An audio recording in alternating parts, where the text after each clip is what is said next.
Namaskar, good evening. I am Vaishnavi Puntambekar and I welcome you all to the 8th Nrityabodha Dance and Cultural Academic Lecture Series, March 2021, organized by Swarada Performing Arts and Research Center, Pune. It gives us immense pleasure today to begin our today's lecture on Devadasi literacy with Dr. Saskia Kersenboom. Saskia ma'am, we are very blessed to have you in Nrityabodha. Before we start for the lecture, I would like to briefly introduce Saskia ma'am. Dr. Saskia Kersenboom is best known for her PhD dissertation in Indology, Utrecht University, the Netherlands, 1984, that will see its 6th edition with Motilal Banarasidas, New Delhi, this year titled Nitya Sumangali, Devdasi Tradition in South India. She was one of the first Indologists to break away from the desk and to undertake apprenticeship in Bharatnatyam, Carnatic music, and field work among former Devdasis in Tamil Nadu.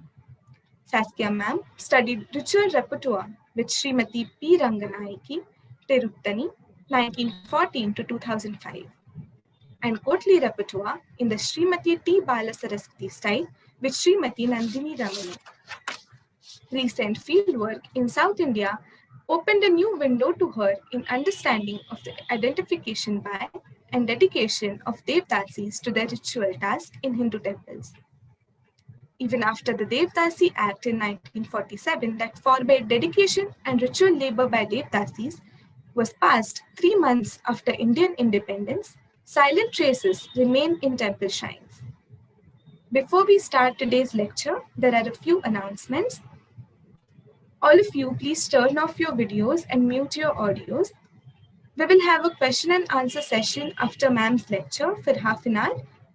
Please ask questions in the session and please don't write anything in the Zoom chat box. You can also write your queries on our WhatsApp group. Thank you so much. Now I request Saskia ma'am to proceed for the lecture.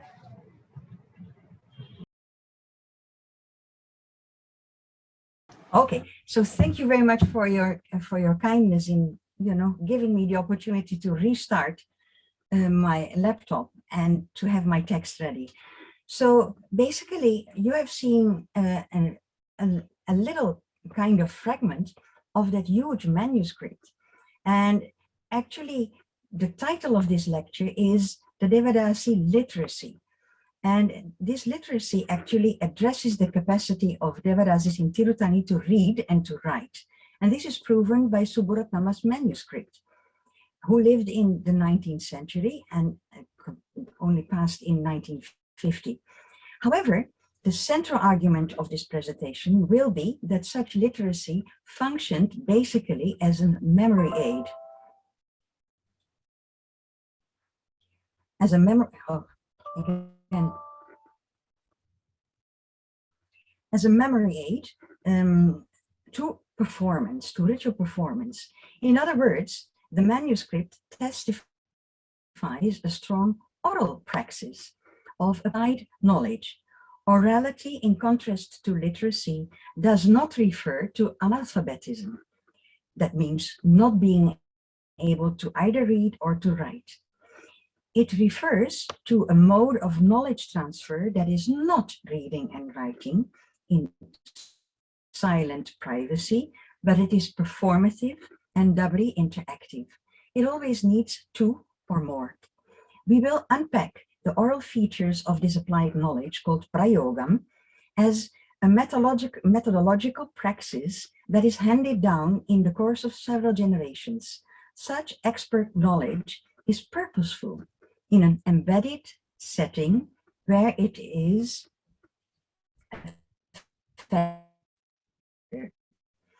we will see that these two crucial conditions of embodied knowledge that is embedded in a long-term cultural settings are found in the coordinates of space, here in front of you, of the temple, atop a hill in Tirutani, South India, Tamil Nadu. It's temple ground in front of you, but it is not only a temple ground, of structures. It is first and foremost a temple ground of people. It maps people, insiders who are dedicated and live behind the temple, and outsiders who are devoted, but who live on the right side down the village. So on the left side, the dedicated insiders, on the right side down, the devoted outsiders. It also lays out the places and routes of ritual and devotional performance. It holds the main and subsidiary gods in a protected architecture. You see the kind of white circle around the temple. And it maps the town of Tirutani, as we will see in this presentation. The coordinate of time is very important. It is historical time, but actually it is a historical time that is layered, that is still continues to be productive and meaningful today. So as we are living today, we are living actually on a rich soil holding many, many other earlier layers of time. And these historical layers, they are attested by the repertoire. If we want to understand Devadasis and their functional role, their meaningful role, their purposeful role, we need to know what they did. And what they did is found in the repertoire, in part noted down by ritual experts.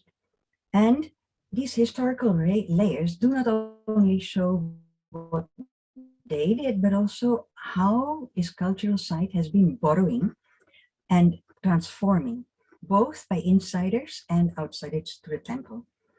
The other coordinate is actually the metaphysics, that meta exceed the time and space that we live in.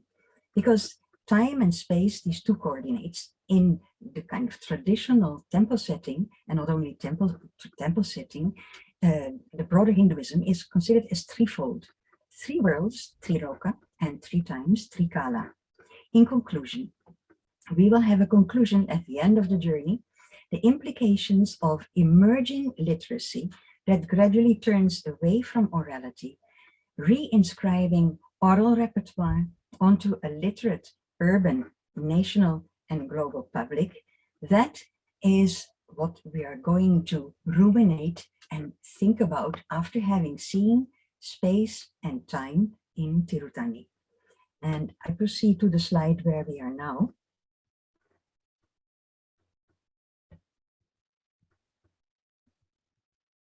Who were living there? So we see here Ranganaiki Amma in front of her fifth house. But the core insiders of Upper Tirutani are the Gurukul priests, the Devadasi singer, dancer, ritualists, also called Chinna Melam, small band, the Nagaswara musicians, also called Periya Melam, because the tawil is there, the talam is there, and Oduwa singers of the Tamil songs. So these temple servants are all dedicated by various rituals that enable them to attend the gods in daily and festival ritual. Early morning, on her way to the temple, Ranganaiki used to sing the following song, a Shobhanam for Vinayaka in the Gurukul street. Let's listen to that. Please proceed. It covers 5 slides.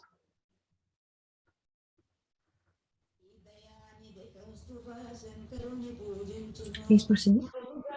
ఆది మొదలు అమరులను పూజించుచు నాద బ్రహ్మ మునీంద్ర గణమును నయముతో పూజించును ఆదిక కల్హార విఘ్న వినాయక మము బ్రోవుము నందానందనుడైన నరహరితో కొలువగను అందముగా కలితునకు అనుదినము బ్రోవగను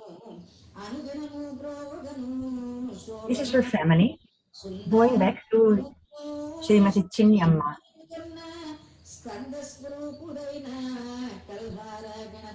This is the Devadasi street, which actually is the site of Devadasi life, Devadasi Vritti.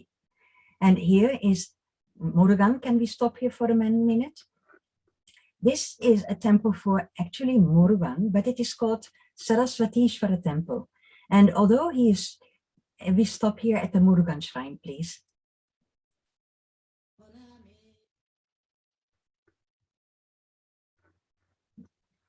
Yes, thank you. So if you look closely, you can see that Devasena and Valli Amma, they are both there. but the inscription says Saratishvara temple. So actually the Devadasis, as we will see in our further journey, they were considered the Saraswatis to Murugan.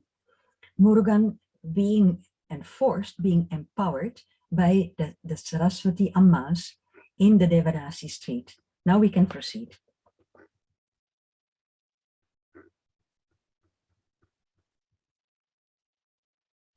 And hold for a moment.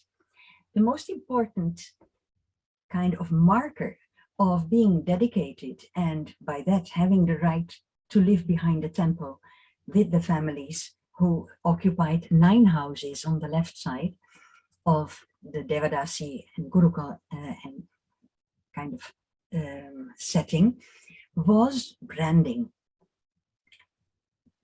The kind of application for branding took about 6 months.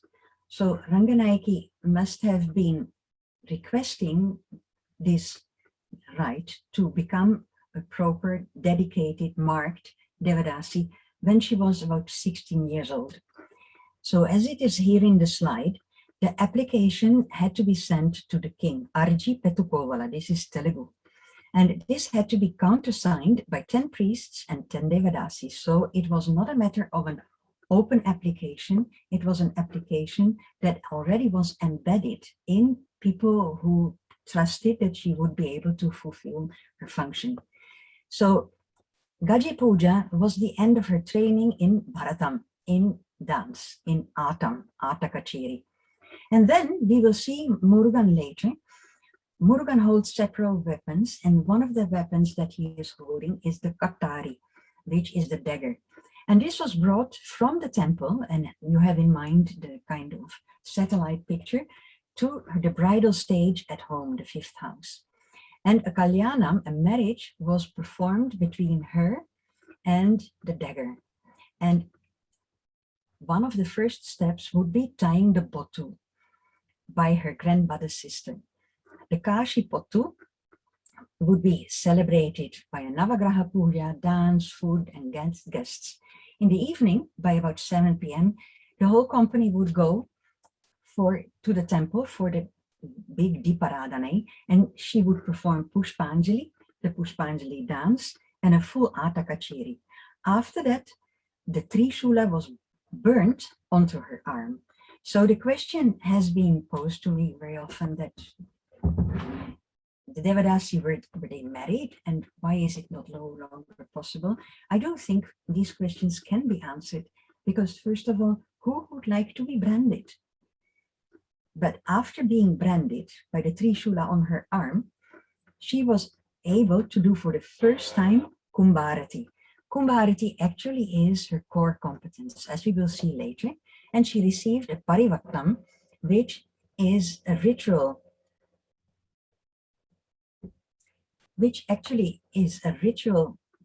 cloth that Oduvars, even priests and Devadasis wear around their head. Then the procession would go home and there would be more kind of celebrations. Can we proceed, please?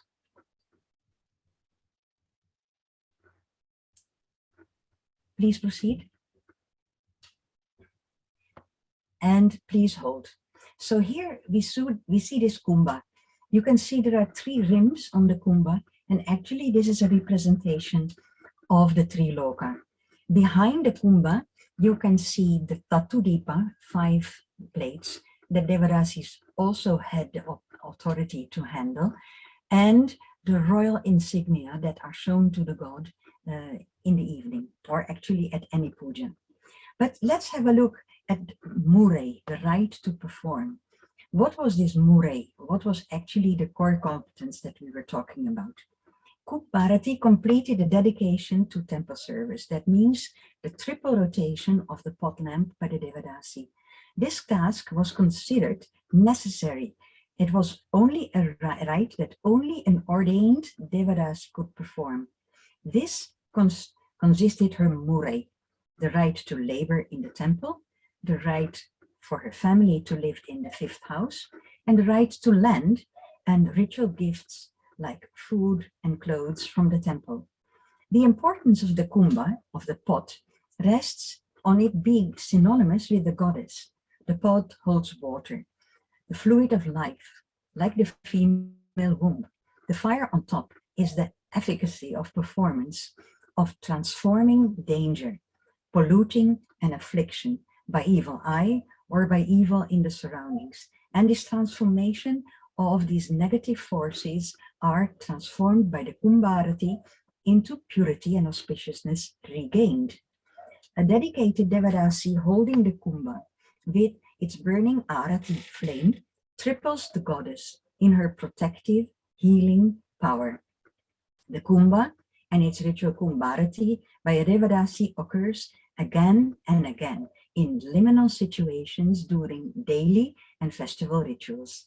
Please proceed.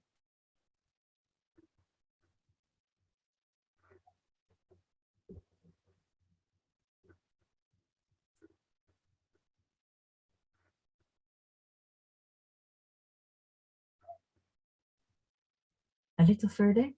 Yes, and please hold here.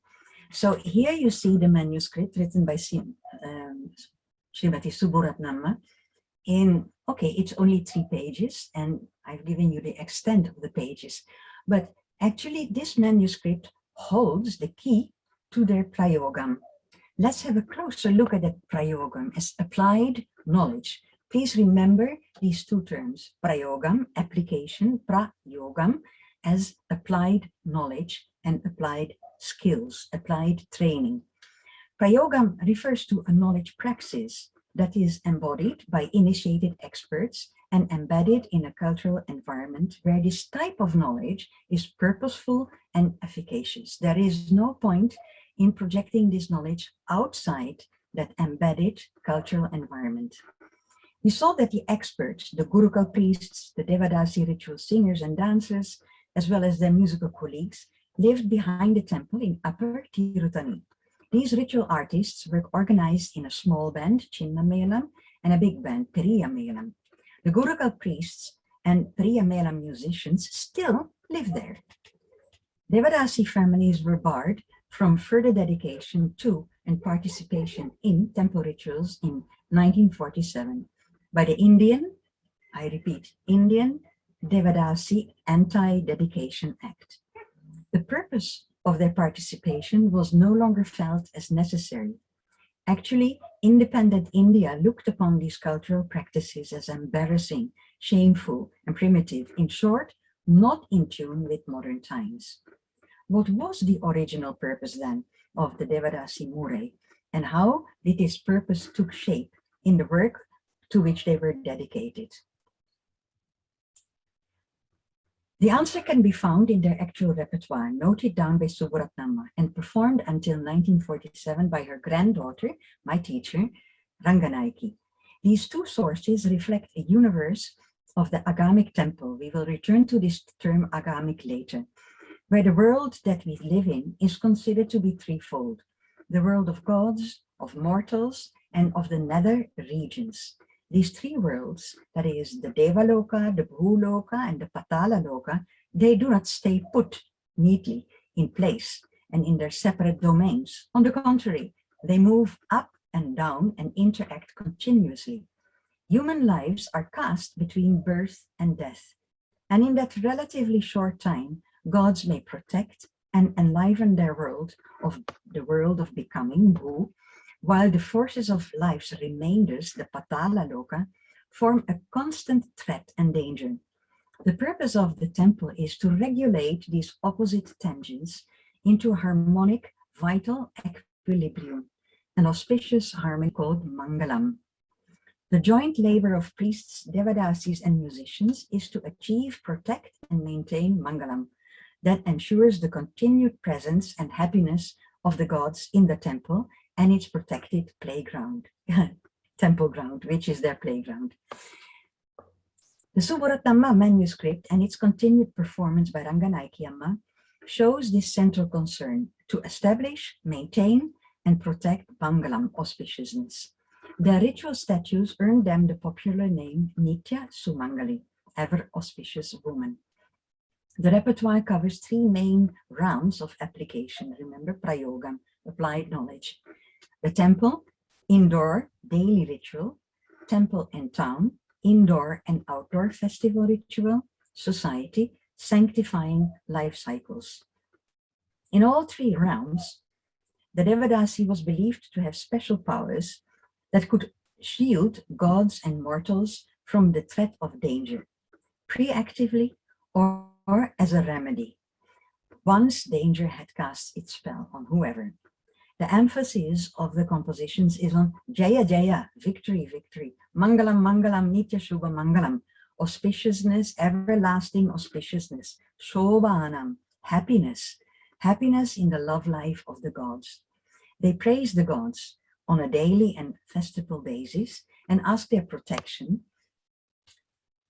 for the day, for the festival, for the town, for the king's realm, for the fields, for the cows, for rice, for whatever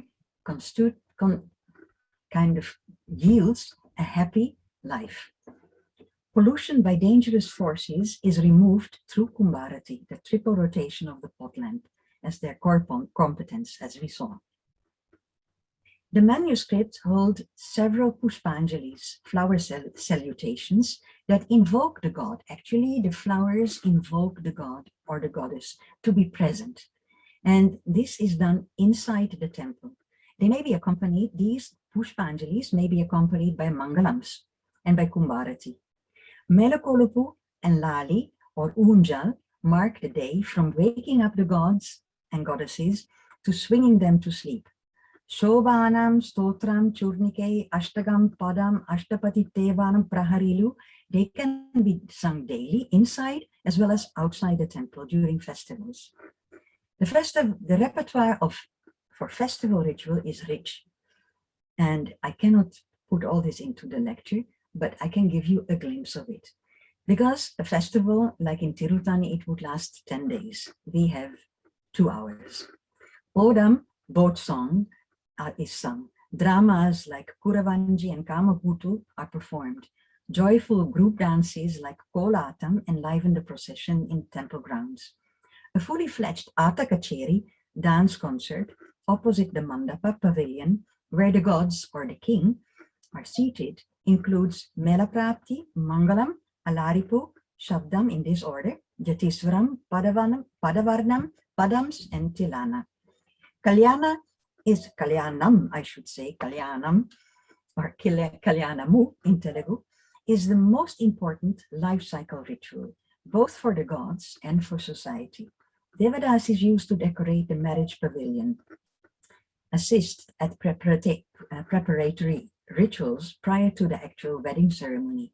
A tali strung by a Devadasi was believed to bring luck and avoid widowhood. 13 pages of the manuscript deal with life cycle, especially marriage-related songs. Let's proceed.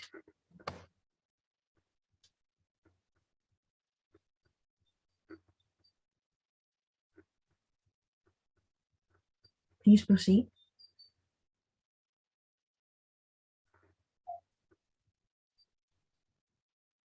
I would like to proceed. Thank you. And let's stop here for a moment, because in these pictures, please stop. Yes, can I go a little back? Yes, the first slide, that's it. Here we are at the top of the hill, at the bottom of the hill, and actually we were looking at the coordinates of space, and the first coordinate was the temple ground, up the hill, inhabited by dedicated insiders. Now we have moved down the hill of the devoted bhaktas and eventually saints.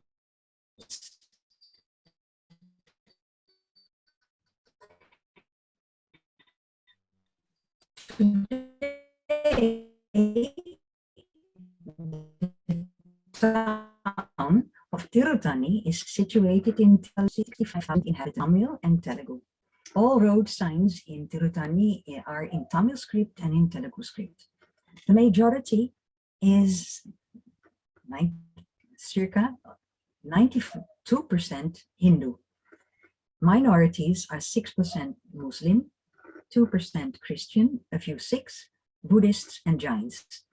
Tirutani is the home of many castes, including scheduled castes and Irula tribals, whom we will meet later in the Brahmotsava festival in January-March. Tirutani is the abode of god Murugan, also called Subramanya Swami. His fame goes back to the Sangam period of Tamil culture, that is, the first centuries of the Common Era. The poet Nakkirar sings about Murugan in his Tirumuruga Trupadai, Guide to the god Murugan. This hill temple is one of the 6 pilgrim shrines to Murugan spread over South India. Suburatnamma wrote her manuscript as a memory aid to her temple service. She must have done so in about 1880, given the fact that today the average literacy in Tirutani town is about 75%. Her sophistication as a woman born 150 years ago is striking. Please, let's proceed.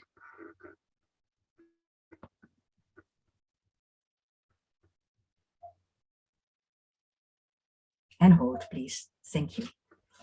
So, bhaktas and muktas, devotees and saints. The temple of Murugan on the hill is a powerful fulcrum of divine presence. Both Murugan and his brother Vidayaka are sons of Shiva and Parvati. Their joint family grace is believed to spread over the town where bhaktas and saints live, visit, or leave their auspicious traces behind. One such saint was the 15th century Arunagirinadar, whose life story is steeped in miracles. Born in Tiruvannamalai, he lost himself to various addictions to a point where he wanted to take his own life, throwing himself down the temple tower in his hometown, Tiruvannamalai. Murugan there intervened and caught him in his own arms. This was a point of no return. The new devotee visited all Murugan shrines in Tamil Nadu, singing his praise in the Tirupugar holy fane. Finally, he reached Mukti as a parrot, a kili, disappearing into the arms of his beloved god Murugan in Tirutani. Every December 31st, devotees flock to Tirutani, mounting 365 steps leading to the temple, singing Arunagirinada Tirupugar hymns, step by step, representing one song for each day of the year, for each step. Please, let's proceed.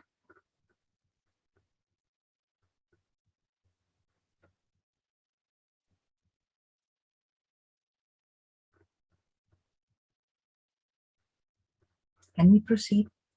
Yes, and stop here for a moment. Thank you. So, Shivapuram, the aim of a festival is to create out of an ordinary Puram a Shivapuram, Shiva's own town. Oral traditions perceive time as cyclical. The return of the cycle of the day, set by the rising sun, declining and giving way to the darkness lit by the moon, is seen in the cyclic return of the seasons. Shiva's 5 creative acts of sprouting, maintenance, contraction, disappearance, and benevolence depict nature in spring, summer, autumn, marks the daily worship, as well as the monthly, seasonal, and yearly festivals. During the festival times, the gods descend into the town, turning Tirutani into Shivapurnam, laying out festival routes. Topical highlights are the god's marriage, his springtime feast Vasantotsava, and leisure entertainment on the float in his temple pond. Midway, the steps. Even today, hundreds of devotees are attending his Tepotsava, carrying flowers and on kavaris, singing and dancing their way up. In Ranganaiki's time, the Tepotsava was a 3-day festival, each day comprising 3 rounds. 1 Periya Melam, that is the Nagaswaram and company, 1 Chinna Melam, dancers and singers, Devadasis, and, surprise, surprise, 1 round for Western style music, a Western style band. It's also found in historical records as Ganset concert. Ranganaiki would introduce her vocal offering of an odam, a boat song, during this occasion with the priestly avatarika formula. Please proceed.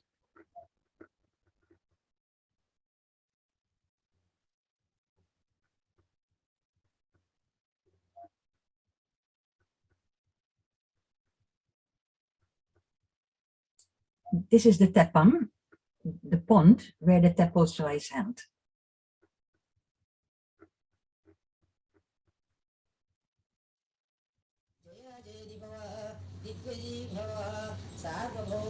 Victory, be victorious, be conquering Bhava, Lord of the entire earth, infinite universe, ruler of the Brahma expanse. I am offering Odam. And now she is going to sing the names and qualities of the ragas. This is an excerpt from Odam in Kudavarali.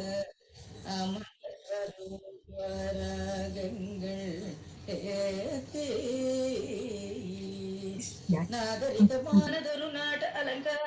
நயமுத்த கம்போதி கனமுத்த பேசும் தன்னட copy என்னட சொல்லும் பல்பவிதமானதொரு பைரவி தோடி உல்லாசமானதொரு கல்யாணி ராகம் சபையலங்கரமுள்ள சாவேரி ராகம் சுத்த சாவேரி அதிசுத்தமுள்ள ராகம் శంకరుడ సుతికుండ శంకరాభరణం ఆవేరి గోపాల హృదయ పిలహరిயும் இன்ன சில அபரூப ராகங்களேத்தி பின்னால் அவர் ஹிருதய சொன்னபடி கப்பல் ஏழலோ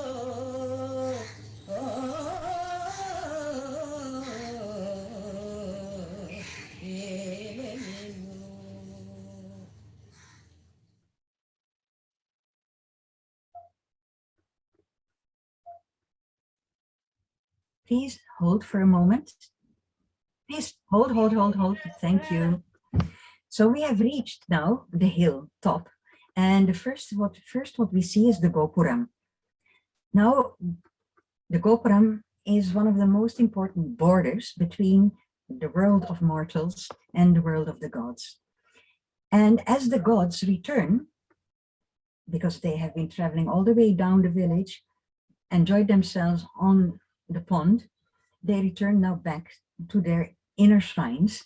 As they return from this festival procession, that is into the temple, their natural domain on earth, they cross the border between Bhuloka, the world of mortals, and Devaloka, the world of gods. This is a moment filled with huge danger for gods and mortals alike. Priests, Devadasis, and musicians were in charge of the ritually pure quality of the temple. Temple grounds are protected by gopurams, entry towers, walls, and doors that can be opened or closed. The joint efforts of these ritual specialists protected the Devaloka on earth so that gods reside there in safety and happily. As we saw, danger is afloat between the three worlds. They don't stay in place. Birth, death, and decay are a perennial reality. The moment the procession re-enters the temple ground, Devadasis welcomed the gods by singing Yecharike and cleansed them from the dangers that they accrued outside through Kumbharati, a triple rotation of the burning flame on the pot lamp. Please let's proceed and listen to the Yecharike.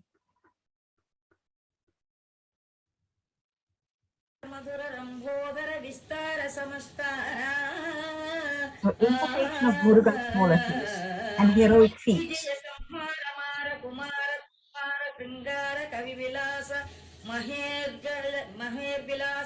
Please stay in place. Yeah, okay, that's good. And now after the invocation, this is the prayer, please protect us. The world of the bhaktans. Swami Bhaktalokasam Dakshanam Dehi me Today's we're sharing this is page number 14. Vinoda Hare Pahima Palaksha Srita Paripala Drishta Daitya Vipala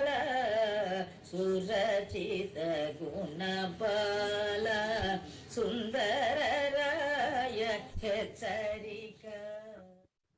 And we stop for a moment at the big door. Yes, thank you. So the Mahadvara is another border, the grand gate, the grand door. 3 prakaras, you saw the map of the temple ground. 3 prakaras circumambulatories surround the most sacred inner shrine of the temple. These 3 are accessible to the Hindu devotees and hold icons of subsidiary gods and portable icons of the main god that may travel in procession. Devotees cannot enter the Garbhagriha, the embryo house, where the presence of the main god Murugan is rooted immovably in the soil. He cannot move. He is kind of reborn there in the Garbhagriha, the embryo house, every day by the daily ritual attendance by priests, Devadasis, and musicians. The map of the temple holds a place that is called Palace of the King. This is the information that I received during my fieldwork in the 70s and 80s. Now, in the satellite picture, it is identified as Kaluvakonda Chengalvaraya Swami.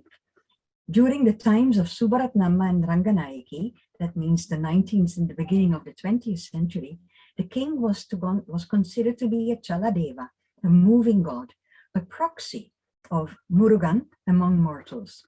The manuscript holds a Sanskrit tourniquet ending with the praise of Murugan as Kshanikachala and of the living king Bommaraja Rajendra Varivukumara Venkata Peruma Raja, as well as the processional icon of his Murugan with his 2 wives, Devasena and Valli.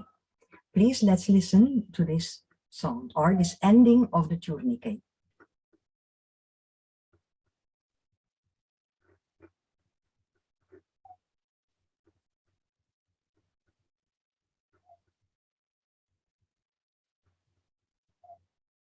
Devasena ವಿರಾಜಿತಮಾನ ಕ್ಷಣಿಕಾಚಲ ನಿವಾಸ ಕ್ಷಣಿಕಾಚಲ ನಿವಾಸ ಸಮುದ್ರ ರಾಜ ರಾಜ ಮಹಾರಾಜ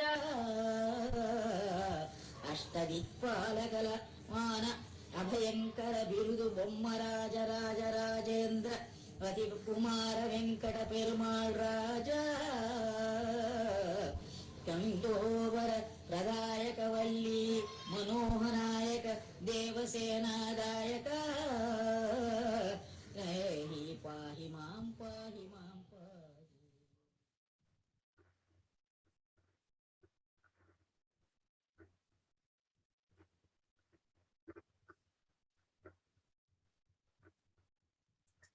Please hold. Here we see Murugan. And as we are getting closer to Murugan in the main shrine, the Garbhagriha, we are entering the Trikala, the layers of time. Just before we enter the layers of time, I would like to draw your attention to the face of Murugan. For the viewers, we can see that on the right side, he has a golden banner and he has a golden peacock, but he has also another weapon which is not made of gold. I do not know, maybe it is made of Shari. He was married in 1931 when she was 17 years old. So Murugan's fame goes back, thinking of the Trikala, we delve as deep as records can kind of guide us. And we see then that Murugan's fame goes back to the Tamil Sangam period, around the beginning of the Christian or the Common Era. Wandering bards sang poetry of Agam and Puram. In other words, the private and the public life of kings and heroes. The god Murugan appears in Kurundohe, a collection of short lyrical poems as a lover, true to his name Murugu, ever young, fragrant, beautiful, a deity engaging in festivals. The early Murugan raids cattle. He hunts in the wilderness and prompts rainfall. Until today, he is especially fond of the hills where lovers can meet secretly. He is the Vangai tree, adorned by the creeper Valli, the name of his beloved second wife, about whom we will hear more. As a divine hero, he holds the veil, the long spear. After defeating demons in Tirutani, he is famous for defeating the demon Taraka. His divine powers are believed to inhere kings, chieftains, and warriors. He breaks the affliction of Anangu, of fear. He rides an elephant, the peacock, or a rooster, symbolizing prosperity, vitality, and fertility. Dedication of Devadasis to his Katari, now we know where to find it, becomes highly meaningful in this light.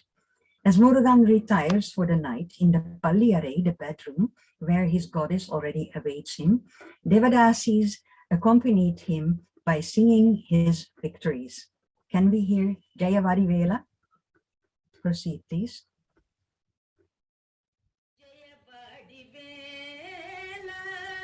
Varivela, holding the long spear,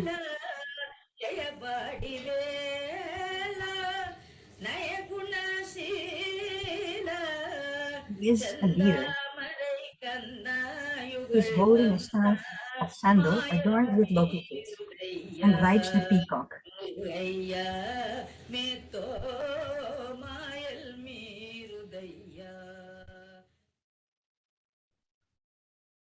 Let's proceed. So please hold here. So one layer earlier is, please go back to the earlier slide.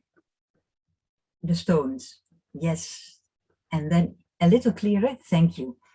So script, we are talking about orality and literacy.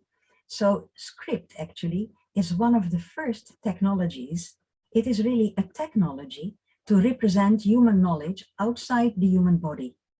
The analysis of flowing sound of speech into an alphabet of vowels and consonants can be by-hearted through memorization. However, the moment such analysis takes the form of letters scratched into any lasting database like stone, palm leaves, or parchment, the first step to literacy are set. Writing disembodies, we are talking about embodiment. The human expert, Devadasi as a human expert, is embodying her particular knowledge. The moment that we start writing this knowledge, it is disembodied. It becomes unorganic on paper, at least in our times. So this human knowledge is, when it is embodied, limited to the lifespan of actually the knowledge expert. The moment it is disembodied and stored on a database outside the human body, it enables to survive much longer time than the human expert's life. That lifespan is only short, but the disembodied stone holding the knowledge even is accessible today. So the earliest form of Tamil script, what you see here in front of you on the left side, is an adaptation of the Brahmi script to about 250 before Common Era. This Brahmi script was used by the scribes of Emperor Yashoka, who lived in the 3rd century before Common Era. These so-called Dammili inscriptions were found in Tamil Nadu, Kerala, Andhra Pradesh, and Sri Lanka on the entrances of caves, stone beds, potsherds, burial jars, coins, seals, and rings. So you see on the left side Brahmi, on the right side Dammili. Please proceed. And hold. Proceed.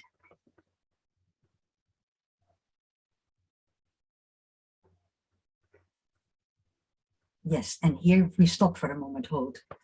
So the next step is, after script, is actually grammar. Still a word which is derived from letters, from grafting letters. The technology of scripting sound leads to distance from speech, analytic reflection on and systematization of writing and writing of language. So we are talking about distance from speech. We are talking about a reflection which is not an aesthetic reflection, but an analytic reflection of the system that is language. And that is noted down in writing. Tamil systematization took the form of its earliest grammar, Tolkappiyam, the old poem. Its first chapter addresses the erutu, literally scratching sound into letters, and it can probably be dated to the 2nd century Common Era. The next step was analyzing and scripting chol, utterance, and followed by porul, reference. That is meaning. Immediately we think of meaning as a concept, but this is not the meaning of an idea. This is not a meaning of a definition, of a conclusion, of an understanding of a crucial concept. It is, porul is meaning as a reference, pointing to the lived-in world of Agam and Puram. Thus, Tolkappiyam captured systematic Tamil as Shem Tamil, auspicious Tamil, in contrast to Korun Tamil, colloquial Tamil. The palm leaf manuscript versions that have been copied over generations and that survived into modern age were fixed around the 5th century Common Era. They reflect the world of the Tamil bards who traveled from court to court in search of a royal patron. Their relationship was reciprocal. The king had a kadan, a duty of honor, to support his bards, since their performance vitalized his power, his country, and the general happiness. Think of the Devadasis living in the Devadasi street, ruled over by Saraswatishvara, Murugan as a lord over the Saraswatis. So this power of speech, the power of performance, was the performance of Shem Tamil. The sphere of Puram, heroism in war, was the domain of singers of the large lute, Perum Panar, big, large lute, while his love life, Agam, blossomed through the singers of the small lute, Sirum Palar, small lute. The Virali, which means literally skill, who was a skilled singer, dancer, figures as an antecedent of the Devadasi in later times. Please proceed.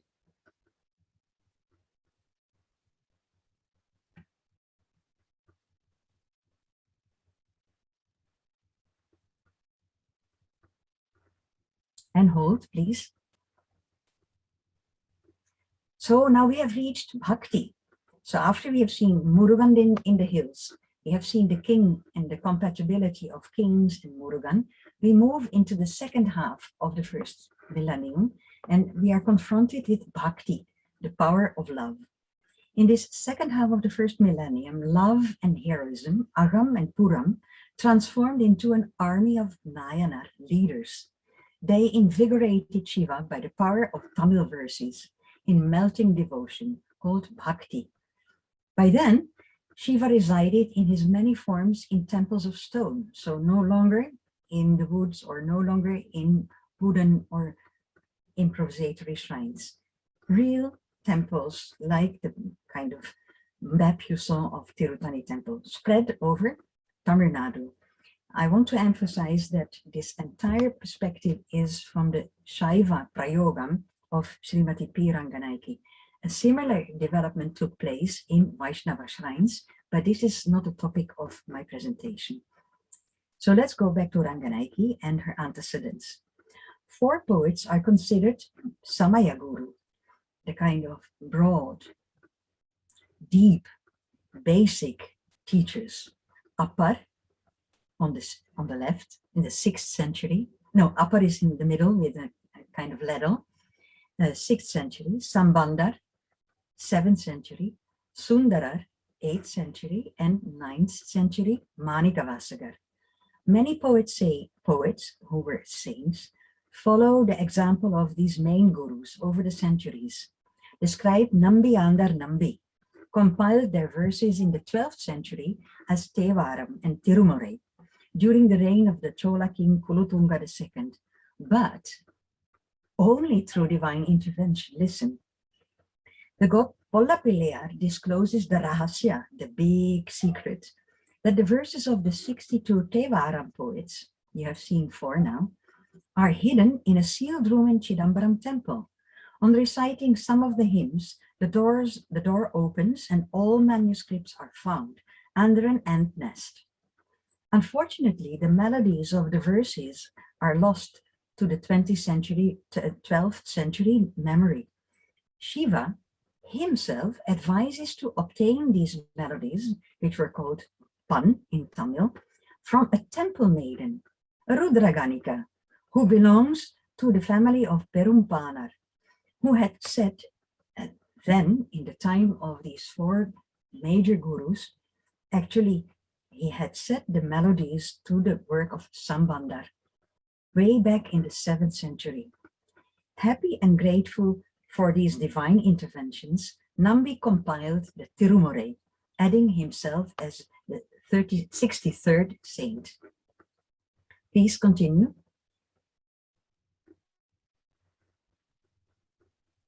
And they are alive, as you can see in every temple, receiving their own procession, individually and as a group.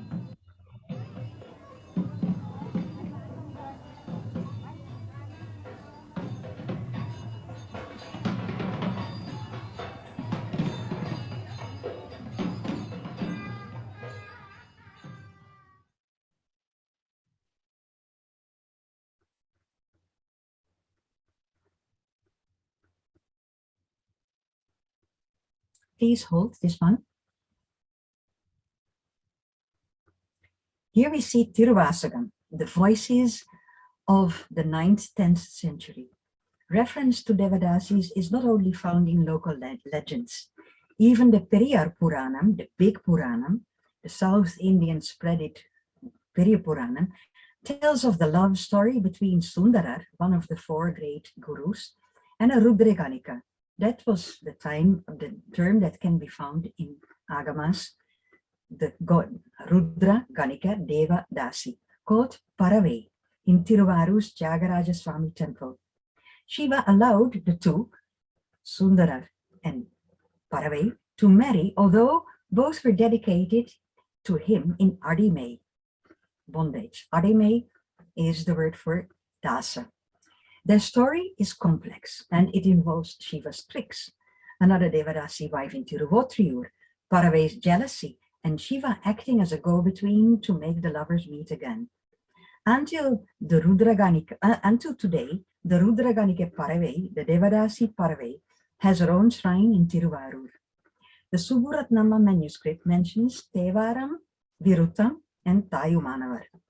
Resonances of Devadasis in Tora temples are found also in Manikavasagar's Tiruvasagam, holy voices. You see here on the left side, Manikavasagar. He is obviously dressed as a Deshikar, holding the Rudraksha on his shaven hand and presenting his namaskara, his anjali, to the gods and the temple. So he wrote, or he composed and then wrote his Tiruvasagam, his holy voices. His verses are at the same time deeply philosophical and at times joyful.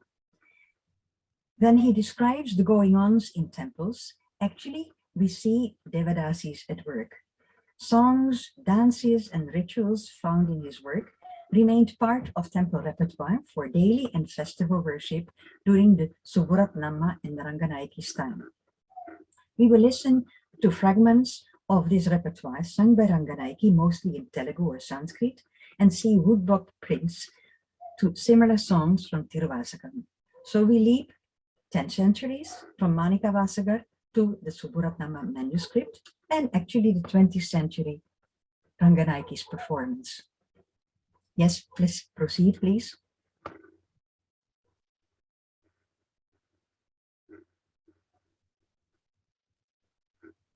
Please hold. Here we see, please hold, we see the picture of that accompanies Paliyeruchi, Melukolupu in Telugu. It is the raising of the gods in the morning. You see there is down, there is Manikavasagar He is all the time there. He is all the time singing.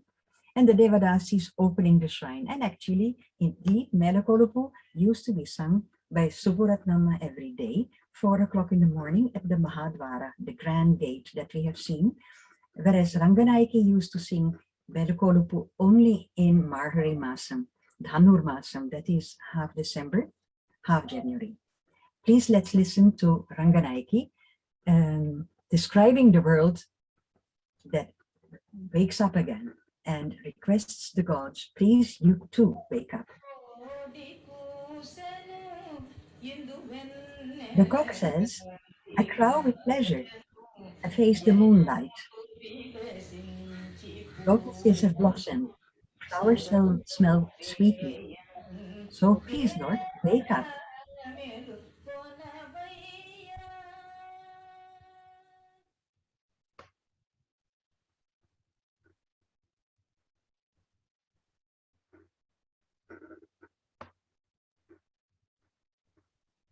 So please hold. Here you see a picture where again there is Manika Vasaka. Now he is beating the talam. He's standing on the right side. And I've chosen this situation as Mangalam. It is the invocation of the gods. We leap now to 5 o'clock in the afternoon at the inner shrine. It's very important to realize that the songs that Devadasis sung are very, very concrete. They have everything to do with imagination of how the god looks. Shiva is the father of Murugan, to the son of Shiva, who wears the moon on his head, the excellent one, who resembles the moon, the one with a pleasant smile, Murugan smiles pleasantly, who has 6 mothers, who has eyes like the blue lotus, who shines like 1,000 diamonds, who is beautiful, and who is like 100,000 kandarpas, which is auspiciousness, daily happy auspiciousness. Actually, the Mangalam verse that I'm offering here this is the translation of the verse that you will hear, but the description of Murugan, who is right in front of them, moves from a Sringaric Murugan to a heroic Murugan to a compassionate Murugan. But we'll have the Sringaric Murugan for the moment. Please proceed. Swami Mangala.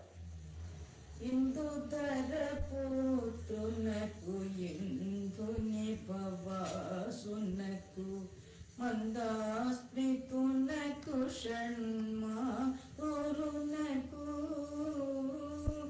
Indivarachunaku Inakoti Tejunaku Kandarpashatakoti Sundarunaku Jayamangalam Nitya Shobhamangalam.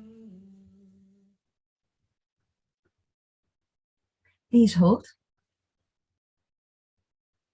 So we move now to the beyond the Sayarakshay puja, the 5 o'clock puja, into the 6 o'clock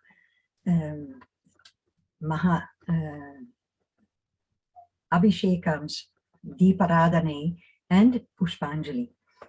We see here the Devadasis plucking flowers, and again there is Manika Vasakar beating the talam. The Pushpanjali starts with a shloka that describe the flowers that are being dedicated or that being offered to Murugan. White kalhara blossoms, lotus buds, full-blown flowers, golden lotus leaves, colored like 9 jewels, to the one who is worshipped by a bouquet of 9 red lotuses. Let there be a Pushpanjali, a flower salutation, to him who rides on the peacock. This is followed by Kumarati. And here we see that actually what happens over the day is what happens on a grand scale during a festival. During festival of Brahmotsava, 10 days festival, on, I think it is day 8, but we will see later, God is married either to Murugan or to Valli. We will investigate his marriage to Valli. But actually this is a wedding that is taking place everywhere, every day. The song that accompanies Kumbharati is, I will tell you when it appears. Let's first have the shloka. Please continue.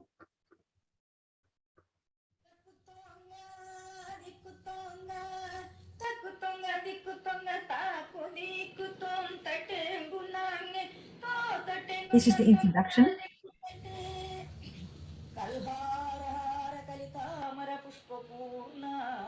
Kalhara blossom. The 9 jewels.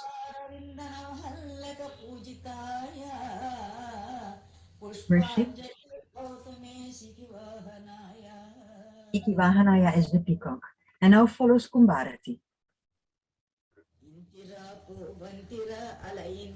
This woman is like a tender fruit, still with its fresh flowers, like struck by Manmata. Is this a joke? What is lacking? So much teasing in this moment. Please come to embrace me.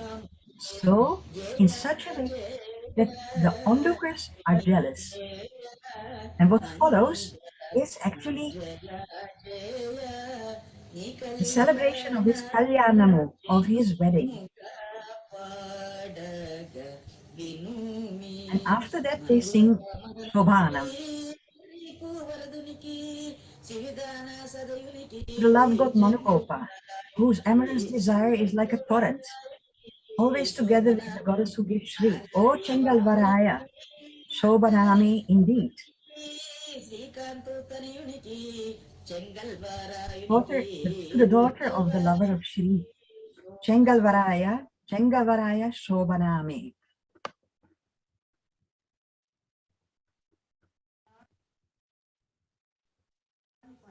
Please stop here, hold. So after the wedding announcement, the god is taken in the evening to the Palyare, to the bedchamber. And here, who is waiting for him is Devasena. And he is placed next to Devasena on the swing. And Devadasi is used to sing a lali, a lullaby. Let's listen to her lali. Please proceed.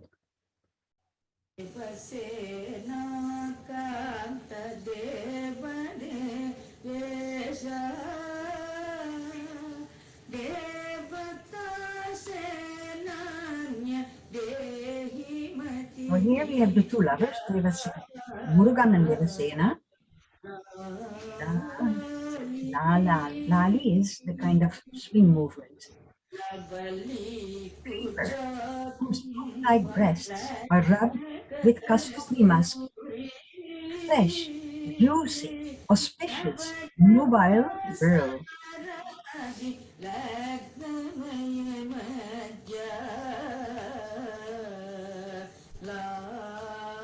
Description of Devasena.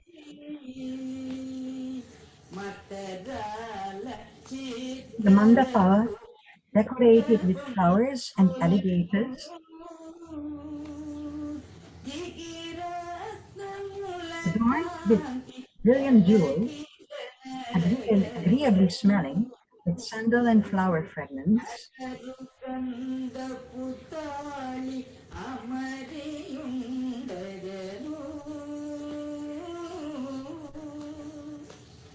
Please recline in the lustrous flower garden.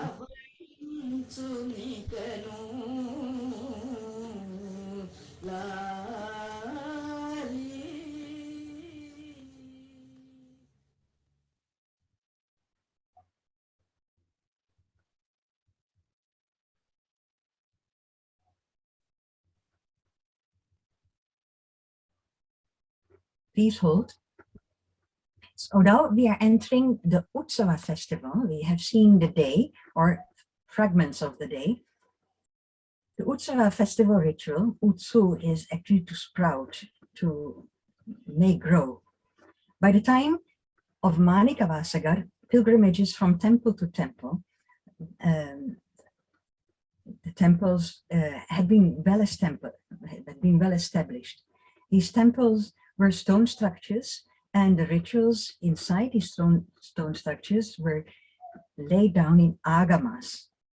These manuals, Agama manuals, are believed to be handed down from Shiva himself to his sages.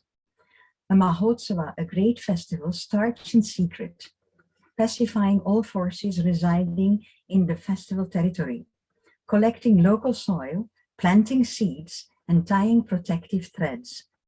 Only then the festival flag will be hoisted to announce a series of processions that may stretch over 10 days, like in Tirutani. After hoisting the flag, the large drum is beaten.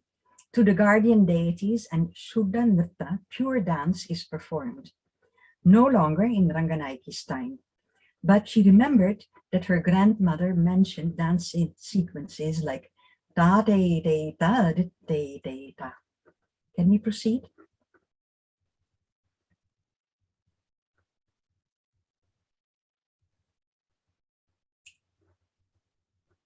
Please proceed. And hold for a moment. Hold.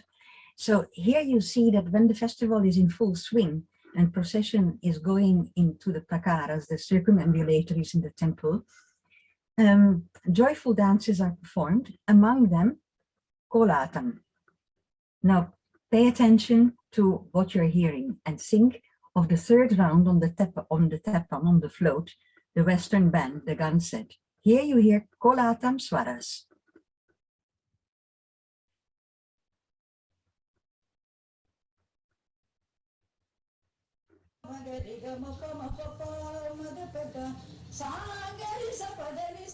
These are performed on the fourth day of the great festival in Tirutani.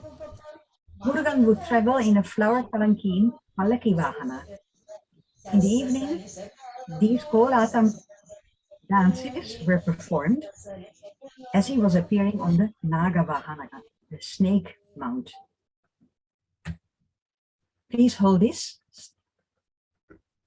Now here we see a sequence of, again, Manikavasakar singing and beating the rhythm of a pounding song. What are they pounding? Ranganaiki and Subratnama were singing pounding songs, but as far as I know, they only occur in the social setting.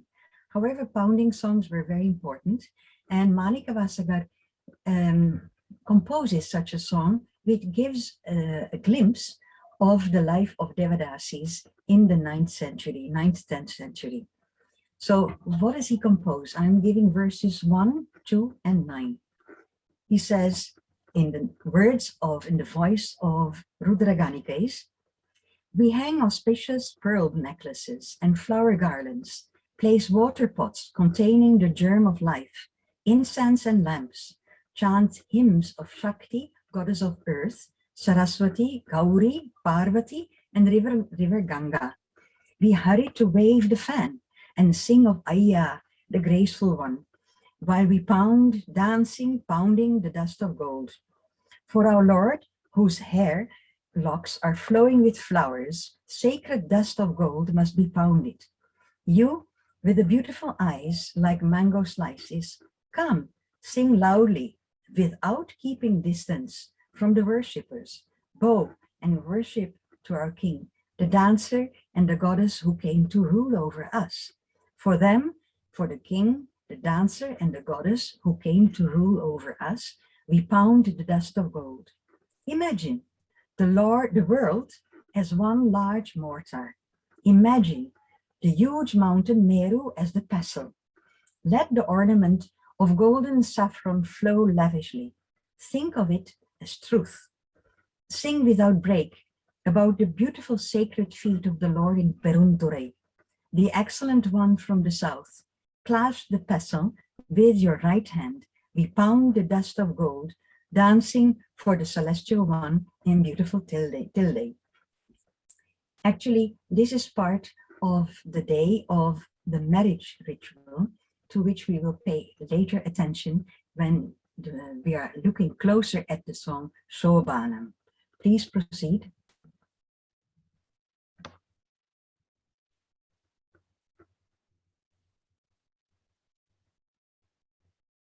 And hold.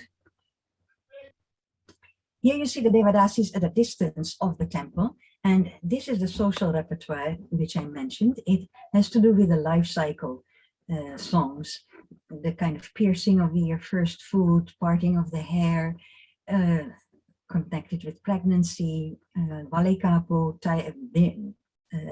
offering the bangles for a pregnant woman. But also, very importantly, the prarthane, the kind of 2 weeks rituals in preparation of a wedding and the actual wedding ceremony and the festivities during and after the wedding. These were kind of joyful songs, joyful occasions, and one of the most important signals of joy is a joke. And Subharatnama was also a composer. She composed joke songs, Sonta Kavitvam. And here we hear the song that she composed, and Ranganayaki still used to sing. It says the chicken song. Can we proceed and listen to the chicken song?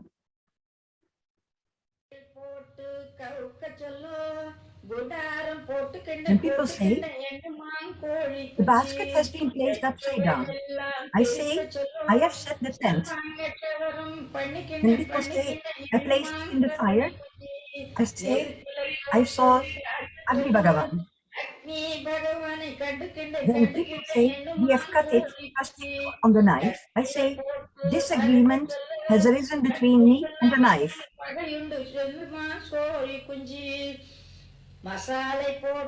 When people say,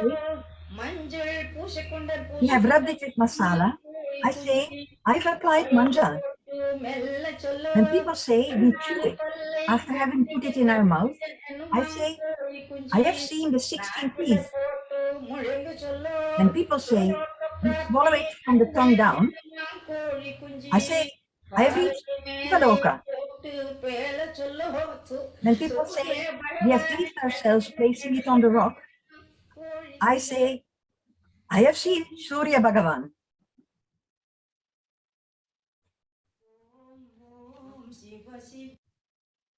Please hold this for a moment. So here we see again Murugan, and next to him, Venkata Perumal Raja, the king of Karveti Nagar. As we are moving through time, getting closer and closer and closer to Subharatnama's time and Ranganayaki's time, and discovering layer after layer of productivity of historical presence of Devadasis, we get to the court. Let's have a look at two courts. First, the Vijayanagara court, or the Tirutani court, which was in Tirutani, but of course the main court was in Karveti Nagar. Since the earliest written evidence in South India that we traced earlier, there has been an overlap, if not a double exposure, of the divine court and the royal court. In the earliest Tamil poetry, we encounter Murugan invigorating and inhabiting the king in his heroic exploits, as well as his erotic ambience. It looks as if this double exposure never changed drastically until Indian independence.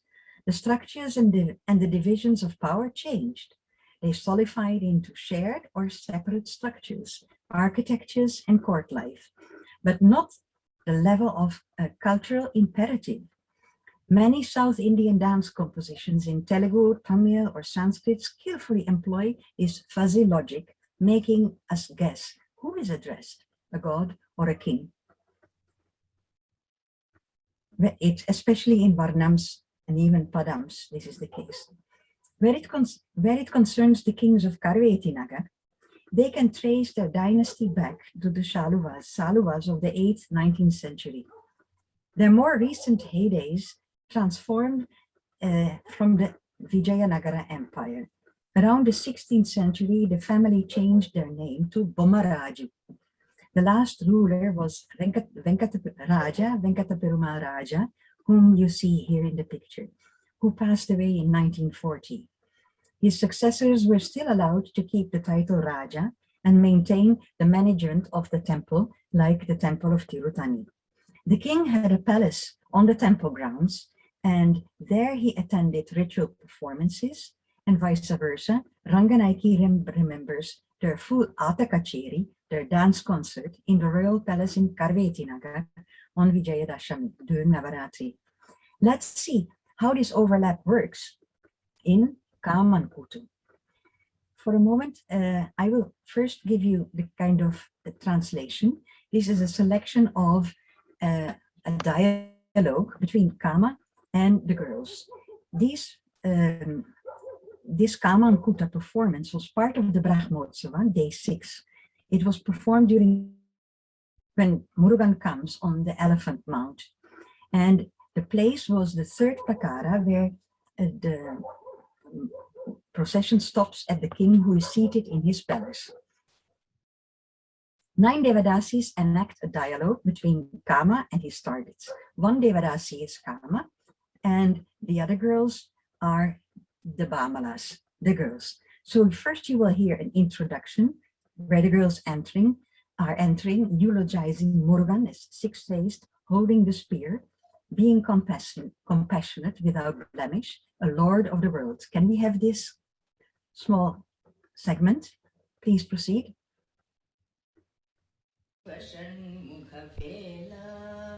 Om Shiva Shiva Shiva Shiva Shanmukhavela Shiva Samaya Karuna Bimala Jagadisha Shiva Samaya Karuna Bimala Jagadisha Om Shiva Shiva Shiva Shiva Shanmukhavela. And then we proceed to the dialogue. It is the last 3 lines. Kama says, you say no to an embrace with a jasmine flowered one. All of you say no to the moon faced one, Manmata.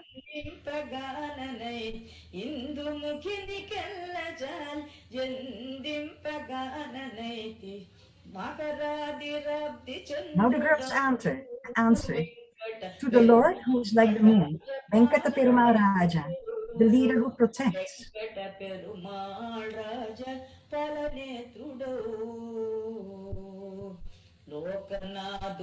To Chingalvaraya, who rules over the 4 directions of the world,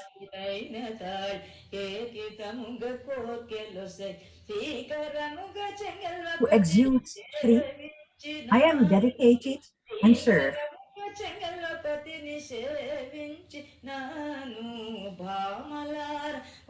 And Kama gives up. Girls, why argue? No amorous play in vain? Is that what you are saying?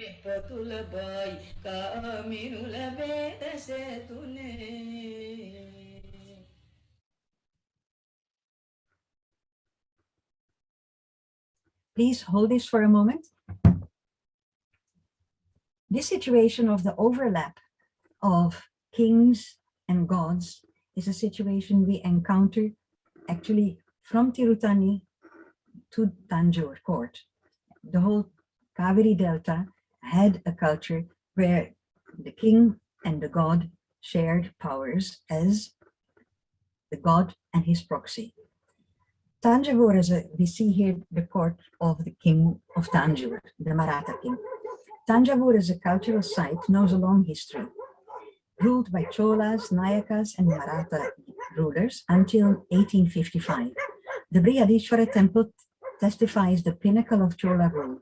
Intensive cultural labor resulted in the codification of literature, worship, and the performing arts. Dedication of women to the temple in several roles and services is recorded in inscriptions and on the temple walls. After the fall of the Vijayanagara Empire, Telugu-speaking viceroys claimed their independence in the courts of Madurai and Tanjavur. Under their rule, as well as the subsequent Maratha rule, Tanjavur flourished as the epicenter of learning and the arts. During Saint Tyagaraja's time, some 300 pandits were performed to perform, teach, and write musical treatises. The trinity of Carnatic music, Shama Shastri and Muthuswami Dikshita, were his contemporaries. Gangai Muthu Natavanar, born in 1760, wrote his Natanadya Vadya Ranjanan, an example of so-called grassroot literacy, a first inventory of dance compositions at his time, 18th century. His grandsons rose to royal heights as the Tanjavur Quartet. They are credited with the systematization of Devadasi dance at the temple and the court. Scope and purpose of music, poetry, and dance differed largely between these two foci of cultural life.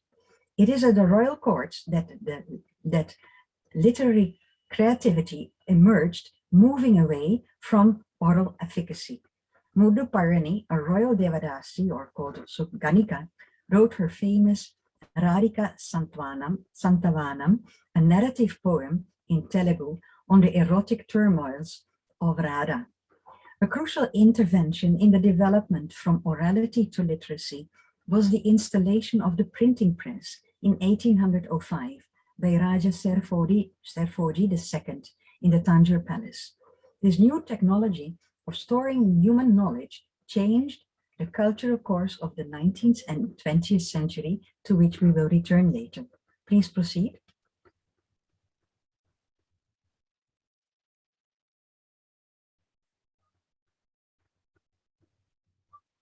Please proceed.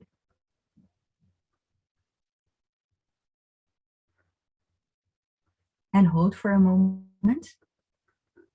So we are now here at the Utsava Sampradaya critiques. By now, you are very well versed in the terminology of the temple, and the word Utsava immediately rings a bell. So Tyagaraja, in his own time, created or composed Utsava Sampradaya Kirtanes. Some of the lesser known compositions by Tyagaraja became celebrated as So Tyagaraja, who became celebrated as a saint, you see him in the middle, playing the tanpura as a saint during his lifetime, are the Utsava Sampradaya Kirtanas. His religious Smarta Brahmana family emigrated originally from Andhra Pradesh to the Kaveri Delta. Tyagaraja was born in Tiruvarur in 1767 and named after the god Tyagaraja Swami, the local form of Shiva. This background allowed him to take interest in the rituals and devotional songs performed by priests and Devadasis in the temples all over South India. Even then, even if their worship did not necessarily concern his Ishtadevata, his favorite god, Rama. Among the 27 Utsava Sampradaya Kirtanas, we recognize, among others, the Yacharike, you have heard it. Jayamangalam, you have heard it. Lali, you have heard it. Melaku, you have heard. Napali Mangalam, you have heard. Sita Kalyanam, you will hear Kalyanam. Shobhanam, you have heard and heard it again. From the repertoire noted down by Suburatnama and still performed by Ranganayaki until 1947. However, in Tyagaraja's compositions, these kirtanes take a totally different turn. They are turned away from temple worship. They become songs for private celebration at home or as group singing in religious events. We will compare the Shobhanam by Tyagaraja, Saint Tyagaraja, with the Shobhanam performed by Ranganayaki, the Devadasi, in Tirutani. And we'll try to grasp the differences between oral tradition and emerging literacy and its implications oral tradition and emerging literacy at the Tanjore court, and its implications for modernity at large and India's modernity in particular. Please let's listen to the Shobhanam performed by Sivasri Skandaprasad. Raga Pantuvarali, which is understood as Kama Vardini, enhancing Kama.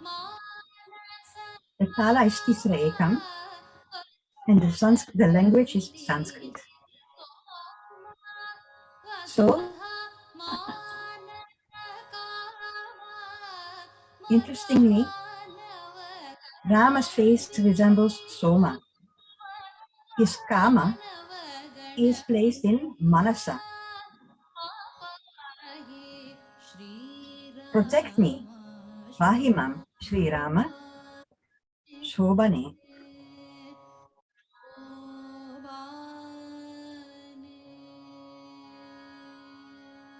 You who pleases the heart of Janaka's daughter,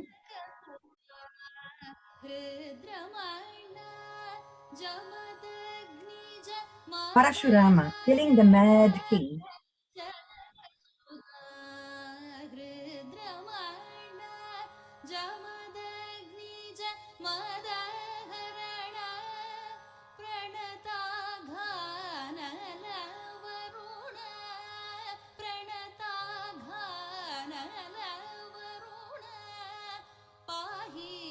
protect me. You are the refuge of Munis, of saints known for their meditation.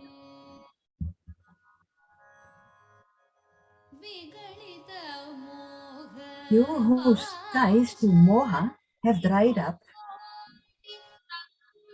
splitting the curved bow of attachment.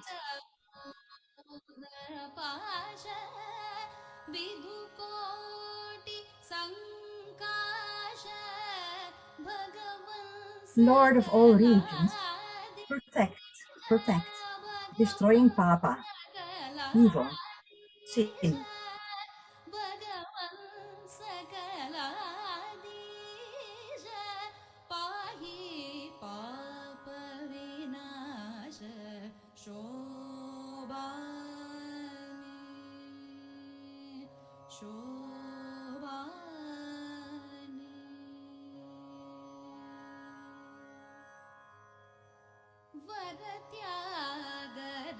You Vara Tyagaraja, the one who fulfills wishful offerings of the womb Aru.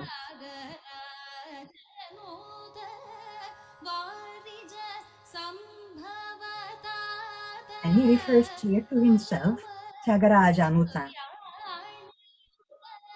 who is united in the Paramakalyana, in the supreme aloof Kalyana with the pot-born Saraswati, standing aloof.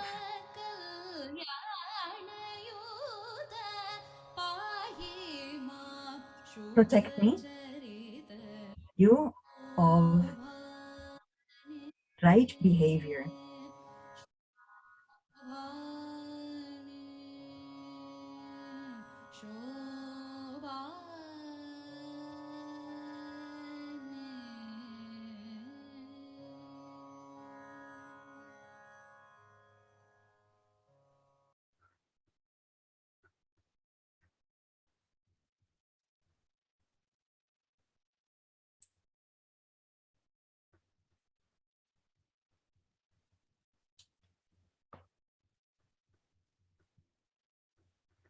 Please hold this slide. Yes, thank you. So it's very important to realize what we have heard now. We have heard a Shobhanam modeled on the temple Shobhanam and set to a raga, Pantuvarali raga, which is Kama Vardini, enhancing, fostering Kama. We hear that the Kama is Manasa, is mental. We hear that the Moha has dried up. We hear that actually the request is Pahimam, protect. He is a king who is destroying the evil kings. And he is a god who is destroying evil kings. We hear of a marriage, but it is a Paramakalyanam. It is a sublimated Kalyanam between the one partner standing aloof and Saraswati, who is said pot-born. The last sentence asks for protect me, you whose Shubha Charitam, whose behavior Charitam is Shubha, is auspicious, is good, is supporting a right, a correct life. Now let's move to Tirutani, where we hear the kind of original model of the Shobhanam as it was performed during the Valiyaman Kalyana Utsava.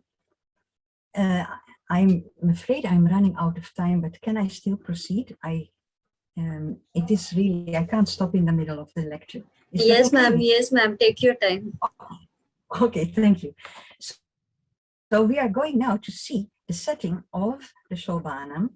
Interesting, I have asked several people to help me analyzing the raga.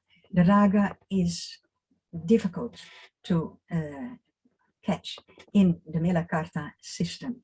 It moves, as some people say, to Chakravakam, to Bilahari. There is trades of Saurashtra. So actually, Ranganaiki's song is sui generis. It is a song on its own.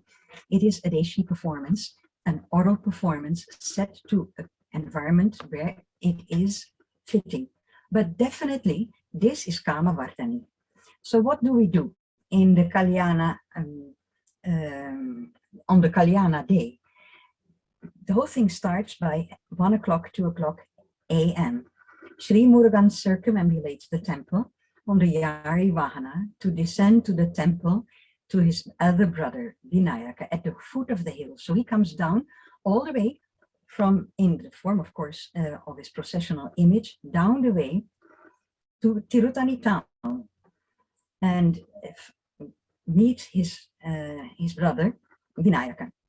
He takes permission to marry Vali. The Irulas, we heard about the Irulas as a tribe, and indeed the Irulas are a tribe stretching from the Nilgiris up to Tirutani, claim that Vali actually belongs to their tribe. Vali is a tribal. She is a creeper, she is a tribal, she is a root, Vali Kangu, Vali Kirangu, and therefore they bring bridal presents, and they themselves celebrate a number of marriages at this occasion. So the wedding presents of the Irulas are given to the Devadasis, who carry them up and acting as bridal maids. 5 o'clock p.m. is the Muhurta, the auspicious moment for tying the necklace to Vali. However, first Murugan should steal into the house of his beloved, elope with her. That is a kind of custom that goes back to the Sangam period.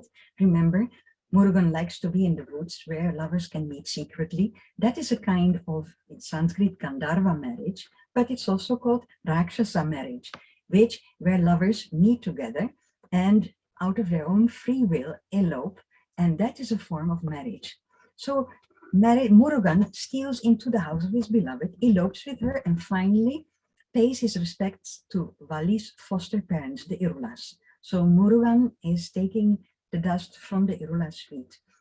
When the entire myth of Murugan's courtship and Vali has been reenacted, the wedding takes place in the Kalyana Mandapa, where whilst Devadasi sing Shobhanam songs, you will hear them in a second one. And others, they wave fly whisks, chamara, and the Nagasura players perform their traditional wedding songs. At 6 p.m., when the marriage has been completed, Murugan returns inside the temple and finds the shrine of his wife, Devasena, closed.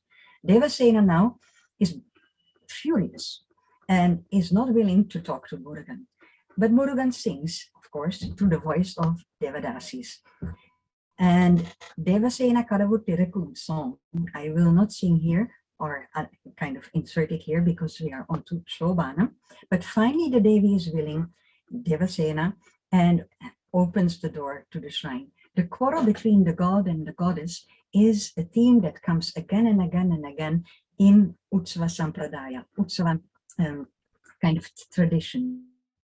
And the making up. There is a Tamil saying, Udal Kudal. After quarrel, lovemaking is sweet. So again, Kama Vardhani. Think of Kama Vardhani, enhancing Kama. So when the peace has been re-established, a very elaborate festive Diparadane, offering of lamps, is offered.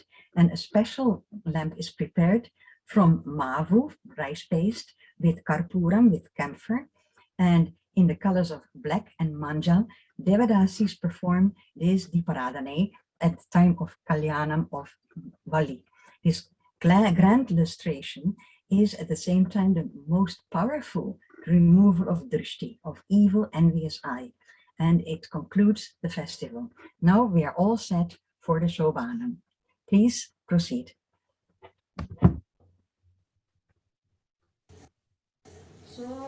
Day 8 of the Brahmotsava. Happiness, lasting happiness. Let there be happiness forever.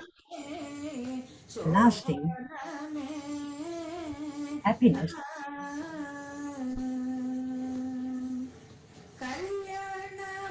Kartikeya in the wedding pavilion.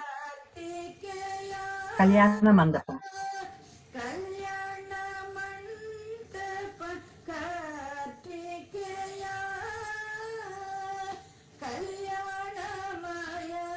auspicious goddess of the manifest universe,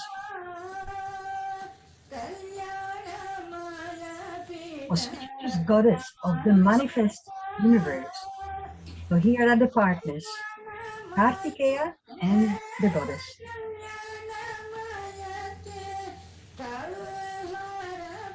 All in wedding mood.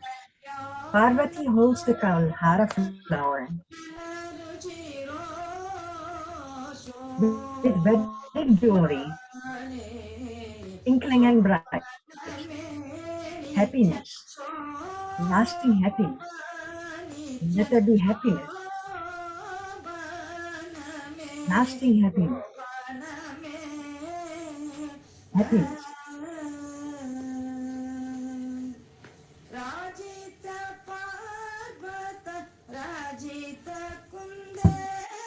Girl of the hill, adorned waterfall. Again, remember Saraswati.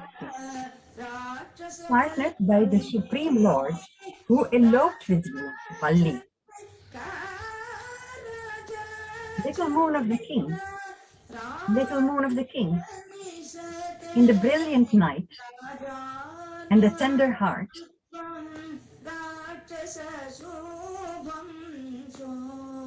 let there be the happiness of elopement, happiness, lasting happiness, happiness, happiness.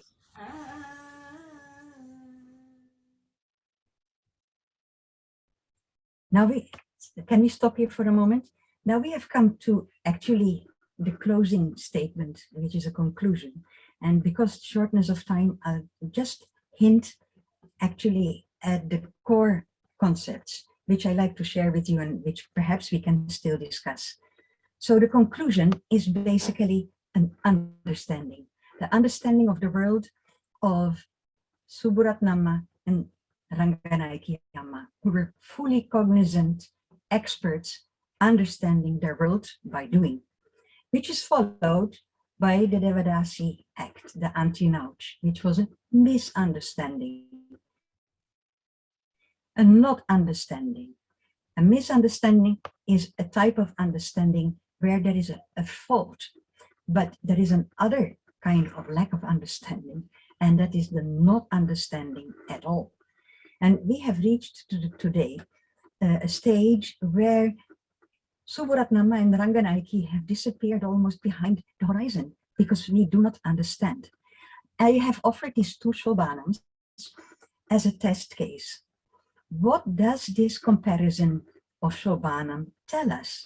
How can it lift the veil of not understanding? I think that the shift from orality to literacy is a very, very powerful key. Of course, there is matters of globalization, there is matters of caste, there is matters of all kinds of sociological theories, anthropological theories, juridical developments, critiques. But one of the most powerful streams of change is the way how knowledge is represented. The shift from orality, prayogam, into literacy, which is basically the activity of the manas, of the mind, of the concepts, of the distanciation from the world into thinking about the world. This has been a change that could not be reverted and a change that also could not be understood by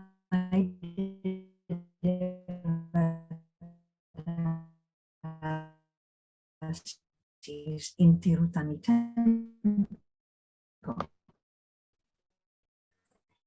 When we are talking about prayoga, we are talking about real. They are thinking, and it holds not the king, it holds the people. It holds the time of actually the gods, it holds the time of Murugan. morality reaches its full form. There are people, there are gods, there are acts of worship, there are songs, there are dances. Actually, it is the medium of words, the bodies that are doubly interactive. They all support each other. The Kama is indeed Vardhani, it is growing. The auspiciousness of the love between God and goddess is made actually felt. Now let's look at the other Shobhanam, the literacy Shobhanam, which actually is Tyagaraja Shobhanam, already moved 1/4 away from the world of the performance of Subharatnama and Ranganaiki. And he speaks about a Kama that is in manas. He speaks about a moha that has dried up, but in of fruits, we hear of jewels, we hear of Shobhanam itself, to which we come later. The time actually for a saint in literacy is a past, a present, and a future that allows emancipation of the individual. That is why we hear Mam Pahi, protect me. It is a hero. It is not the song for the love of the god and the goddess. It is again and again Pahi Mam or Mam Pahi, Shobhane, Shobhane. And what are the media? Actually, print. First, of course, the manuscript, and then the manuscript printed, by which it is possible to share it. And this Shobhanam enters a new life into congregational group singing or reading and writing, singing the Shobhanam at home for an icon, not in the temple, but in one's own puja place. So this is a relationship with writing. This is the emergence of literacy, which once it reached publications in print in the 19th and 20th century, opened the door of literacy in which we are living, especially today when we are looking at the internet, a super outcome of the literacy that started after the printing press. This literacy was not the literacy of the prayogic, the applied knowledge of Subharatnama and Ranganaiki. We have lost that touch with that kind of embodying knowledge in an embedded environment. And yet it is worthwhile reflecting. I think I would like to open here for discussion.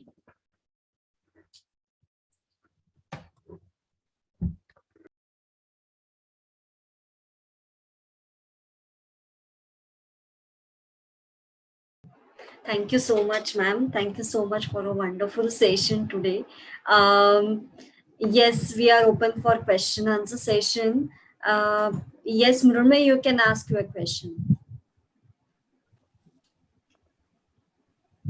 Yes, Namaste, Saskia ma'am. It was a wonderful lecture, very new for like a young dance student like me. It was definitely very enlightening also.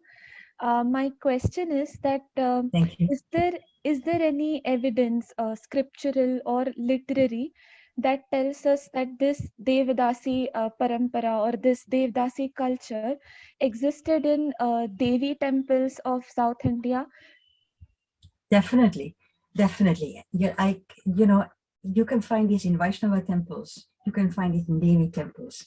But since this is really so much based in that one manuscript where it all began, I followed the trail of actually the Shaiva Sampradaya and especially the Murugan Sampradaya. But it should be possible to find manuscripts of goddess temples and to find mention of Devadasis. We had, of course, the Orissa lecture one kind of week ago. It is spread over all of South India in kind of manuscripts, inscriptions on temple walls. It's food for thought and action and excitement. Go and research it by yourself. Thank you, ma'am. Thank you, Mrunmay. Yes, Satyavani. I have answered the question. Is there another question? Yes. I actually have two questions. One was, when we are talking about the literacy of the Devadasis, there were also the brothers or the male members of the family who were very much for the, Devadasi Abolition Act. And my question is, what was literacy for them? Because they were part of the, the Nagaswaram, the Perimelam and the Chinnamelam. But how were they literated? How were they educated? Or, what was literacy for the male section of the Devadasi system, Okay. for the male Now, members? this is again a layered question, so it's a layered answer also.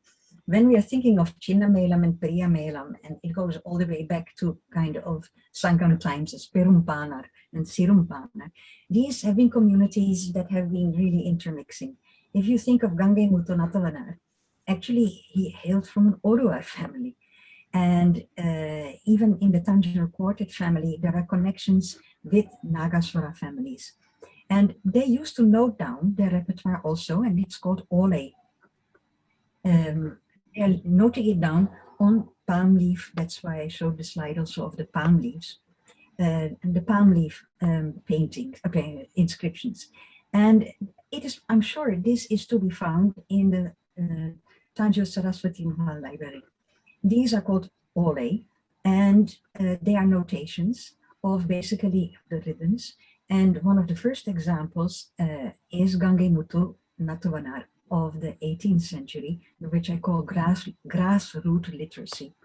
So this grassroots literacy can be, I'm sure, found in all the members that were working together, living in one space in Upper Tirutani.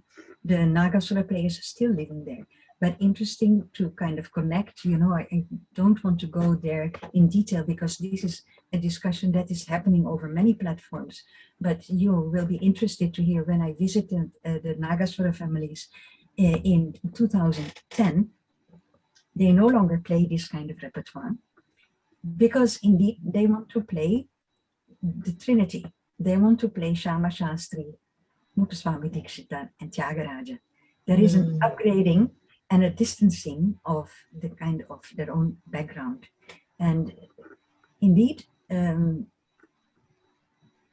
this has been a very painful relationship,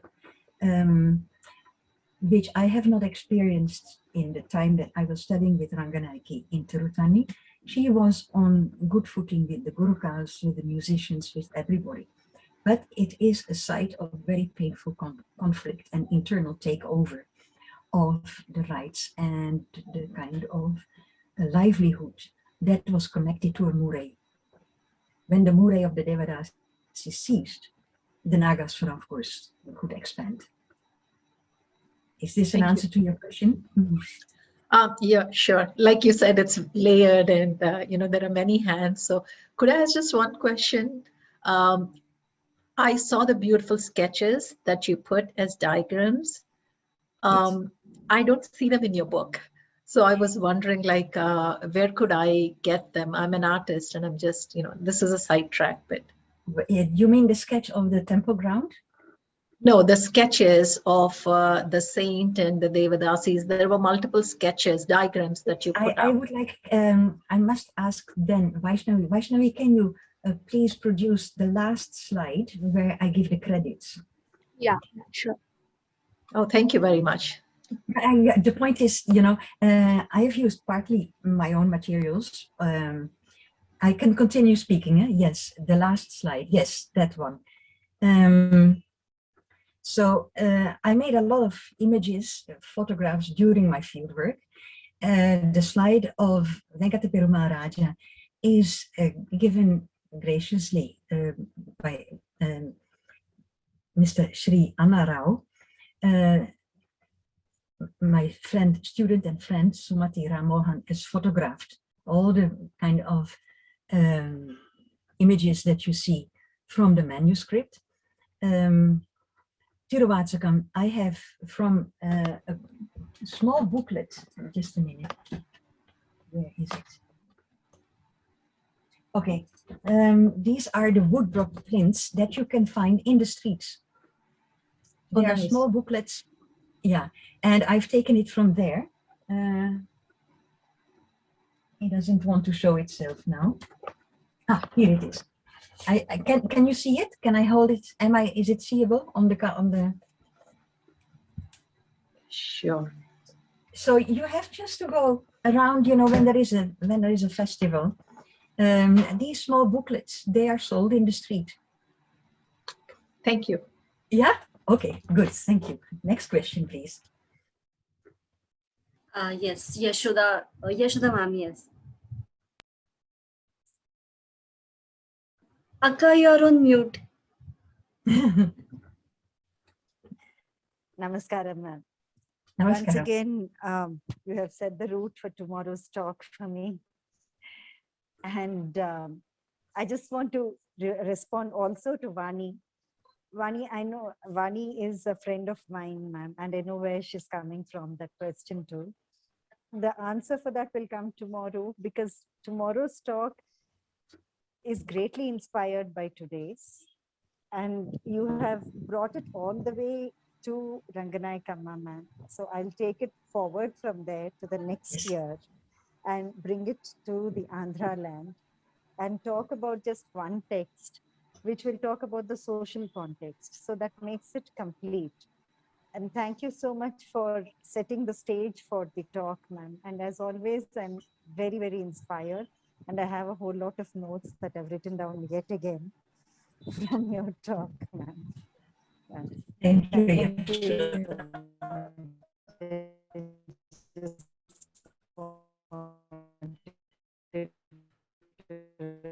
Respond to that. Yeah, this is for our audience because there's a layer of, how I call it, not understanding. That when we are going back to the field, when we're talking to the descendants and we are seeing in their manuscripts and in their kind of performances that are passed on, it opens that window of non-understanding into an attempt at understanding, because it's not all gone. The interesting thing also about the transfer of orality into literacy, it doesn't mean that this is a total picture. And when Yashodama and I, we are talking, we very often open up these layers of actually an oral universe. And just the fact that there is a constitution which is modern and which aims at the future of a secular India and no caste and whatever, this is not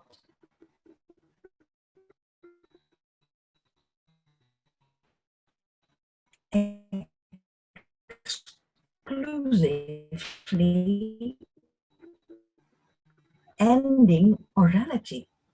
The oral psychodynamics, the oral mindset continues, highly geared. Modernity is rooted in literacy, in the single interactive of reading and writing, coming to conclusions, to meanings, to definitions, etc., that we learn in universities. But it doesn't mean that that excludes or ends the oral life on the work floor of society. Many layers of Indian thinking, acting, and feeling are still rooted in the oral universe. But the legislation is literate, is modernity.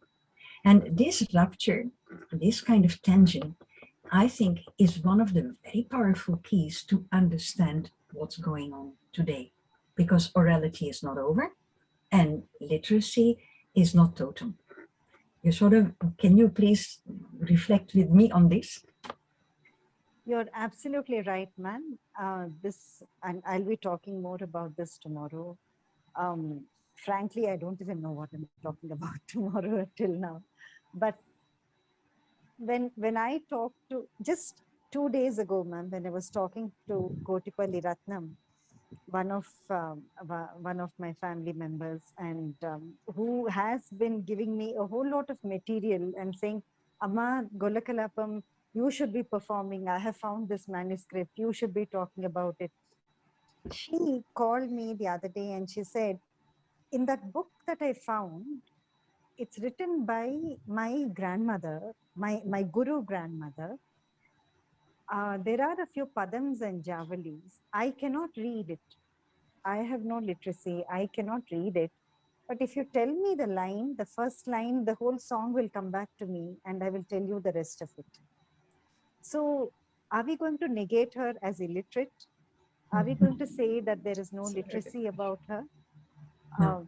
Because when I just told her, when I opened the book and I just read one line, and then she sang 4 charanams of that padam.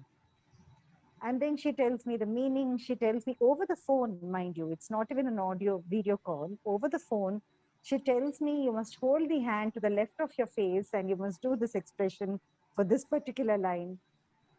So who is she more literate or am I more literate than her? Yes, I think this is a very important point because basically it's not about reading and writing as a capacity, because Subaratnama could read and write, Ranganaiki could read and write, but it was a mode of knowledge transfer. Yes. What is the medium of transferring knowledge?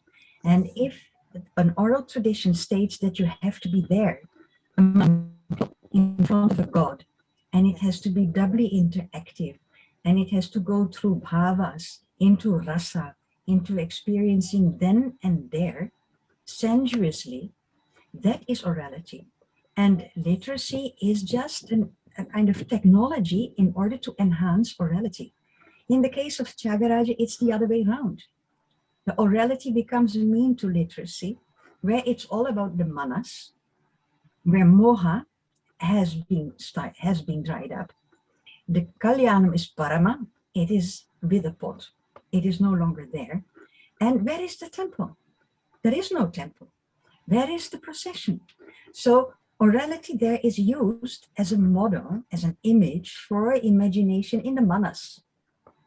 And the writing is creating from manas to manas to manas to manas, a cycle of manases talking through writing with each other, but not in the sense of a progression or a procession, Murugan going down the hill, bowing to the Irulas, carrying the bridal presents, slamming the door with Devasena. That is a total, all-inclusive, embodied, embedded knowledge transfer, which is orality. And literacy is part of it as an instrument. But we are extremely literate because now, as we are talking on internet, where is the world? We are talking about orality at a platform of extreme literacy. Multimedia could not be without literacy.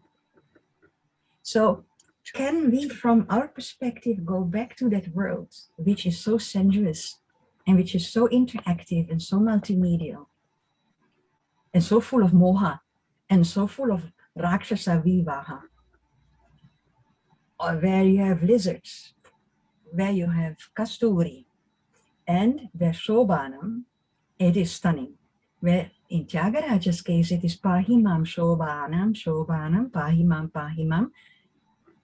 It's not about pahimam in the Shobhan. Shobhanam means the happiness out of sexual union. So how far can we get disappearing behind the horizon? I would like, this is stunning. It would be nice to have a reaction to this. Shobhanam. Very, very, very true. How do Pahimam and Shobhanam go together? That's right. Anyway, I leave it to the others too. Yeah. Thank you, ma'am. Yes, Hima, you can ask your question. I actually have two questions. One is a follow-up question of the first question, that there were Devadasis even in the Devi temple. Sorry if this is ignorant, but if Devadasis were actually married to the god or the deity of that temple, in Devi temple, are they still, is that custom still, in practice? I take it from there, because this is a very important question, and I don't want to dilute it into the next question, which we can take, if it is necessary. Right. So remember, Ranganaiki was married to the Katari, to the dagger. Mhm. And remember, in the Devadasi street, there is Murugan as Saraswatishvara, as the Lord of Saraswati. Now, you know that the Ayuda Puja is Saraswati Puja. Right. So now it's getting closer and closer and closer. What is this dagger? Actually, the dagger is Murugan's Ayuda. The performing arts are Murugan's Ayuda. They are his Shakti. So the Devadasi actually, her kind of marriage with the dagger is the marriage with his power, with the goddess.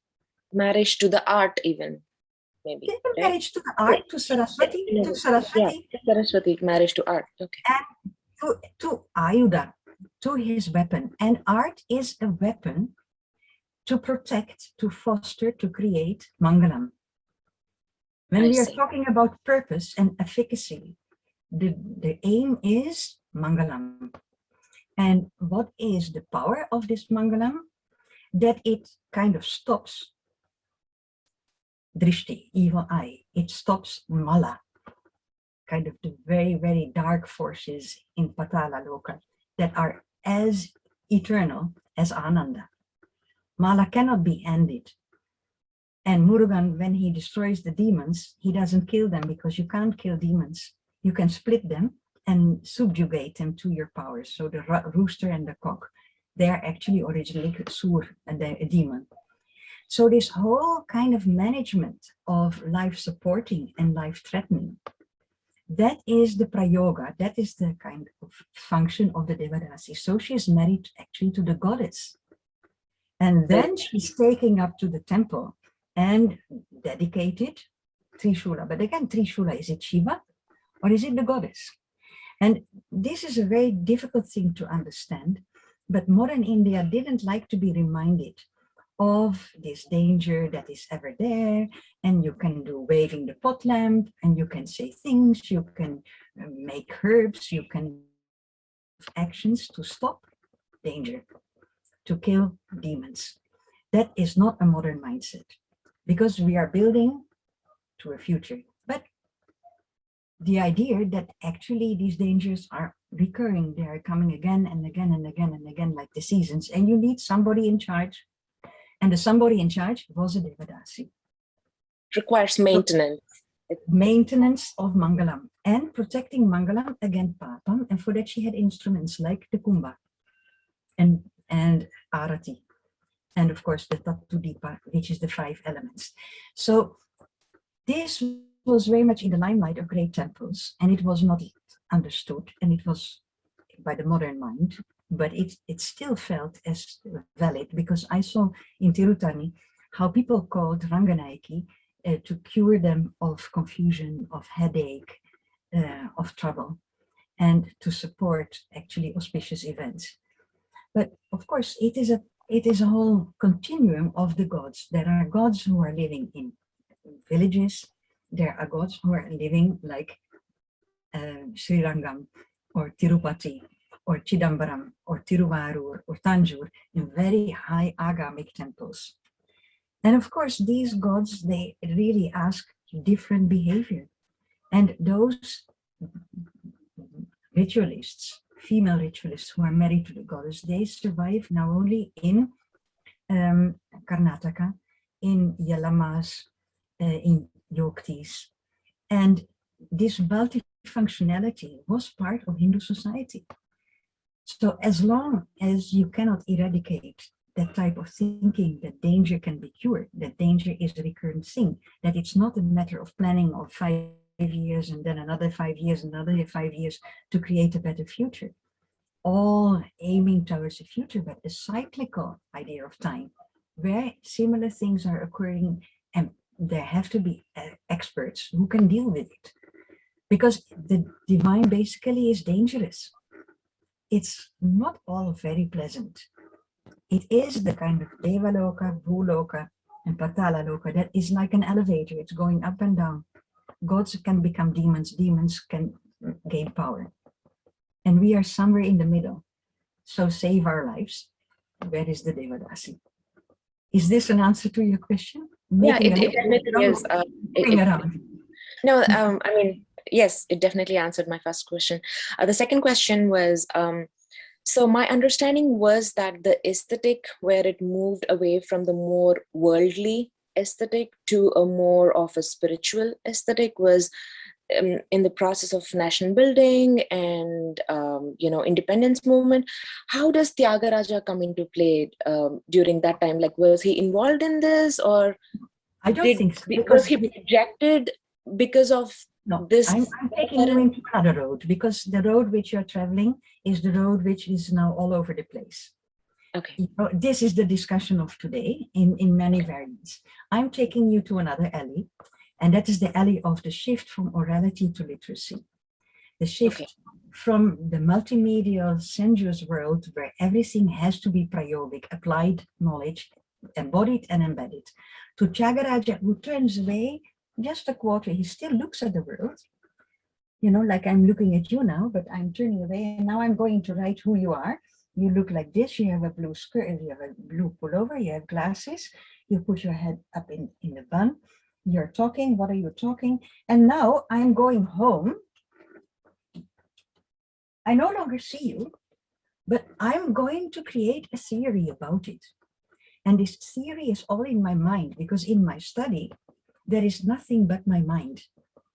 I have internalized the world completely, and now I'm taking it to a different level. And this kind of taking it to a different level is very much connected with the technology of writing. And especially when writing becomes print, where you can disseminate it, you know, the Tanjore Saraswati Mahalibrary is full of manuscripts. Who's going to access that knowledge? Because it's not in print. So real literacy starts with the printing press.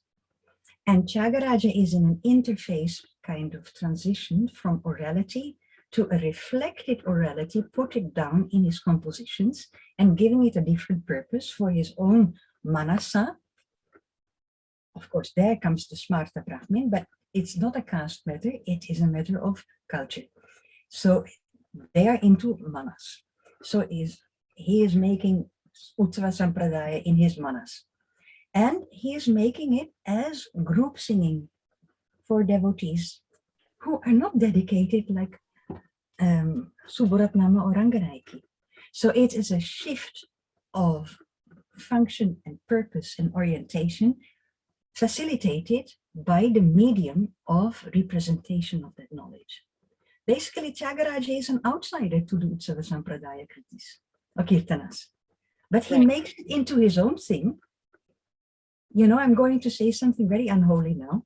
Nowadays, we would say, oh, Tyagaraja appropriated the Utsava Sampradaya kirtanas. And so you no longer need to be a Devdasi to know the songs or perform. It is accessible to everyone. It becomes all into Pahimam, and Shubha Charita. So there comes a moral component, the kind of lucky well-being behavior, good behavior, to make it simple, good behavior. So we're turning Shobhanam, which is basically Mithuna, the joy of lovemaking, into Shubha Charita. And it only needs a few steps further to say, haha, India was moral, India was spiritual, it's all in its manas. And actually God is in the manas and we are in the manas. And actually he sets the kind of dart of the direction. He sets the stage for letters, not necessarily contribute. Yeah, and of course, contributor, but we are talking about manuscripts of the 18th, 19th century. The printing press in Tanjore is 1805. But before that really gets into a mainstream of dissemination and cultural kind of reflection, broad cultural reflection, we are in the 20th century. And that is actually where the whole big turn starts. And where the Devadasis kind of disappear from the horizon because they are not in the manas. And they cannot be reduced to writing. Because writing is two-dimensional. It is letters on paper. Theirs is four-dimensional. It has depth, it is height, it has breadth, it has time. It is organic. Perfect. That answers my question perfectly. Thank you. That's, you see that it's a different alley? Yeah, okay, thank you. Thank you. Now we will have a last question by Revati Akka. Can you please ask your question? You're on mute. Sorry. Namaskaram, ma'am.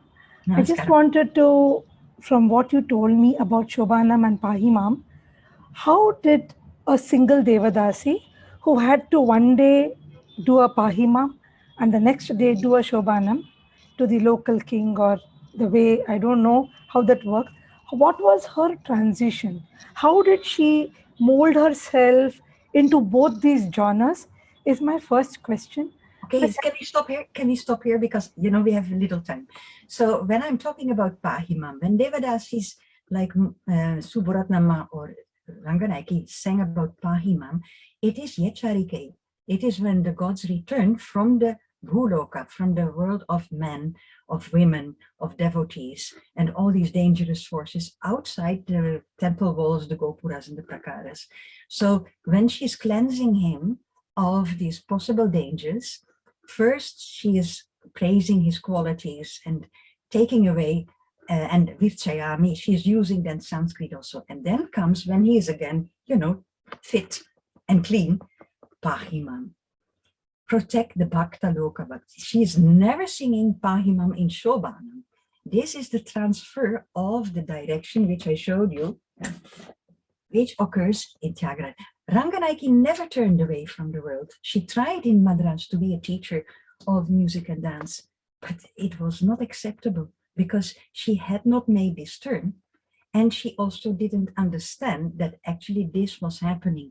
This turn from an orality, which had literacy by manuscripts and memorization, and she wrote down also parts of her manuscript or of her knowledge to me. Writing, she never took to writing her thoughts or a novel or whatever. So she was still, even while in Chennai, completely steeped in her own orality.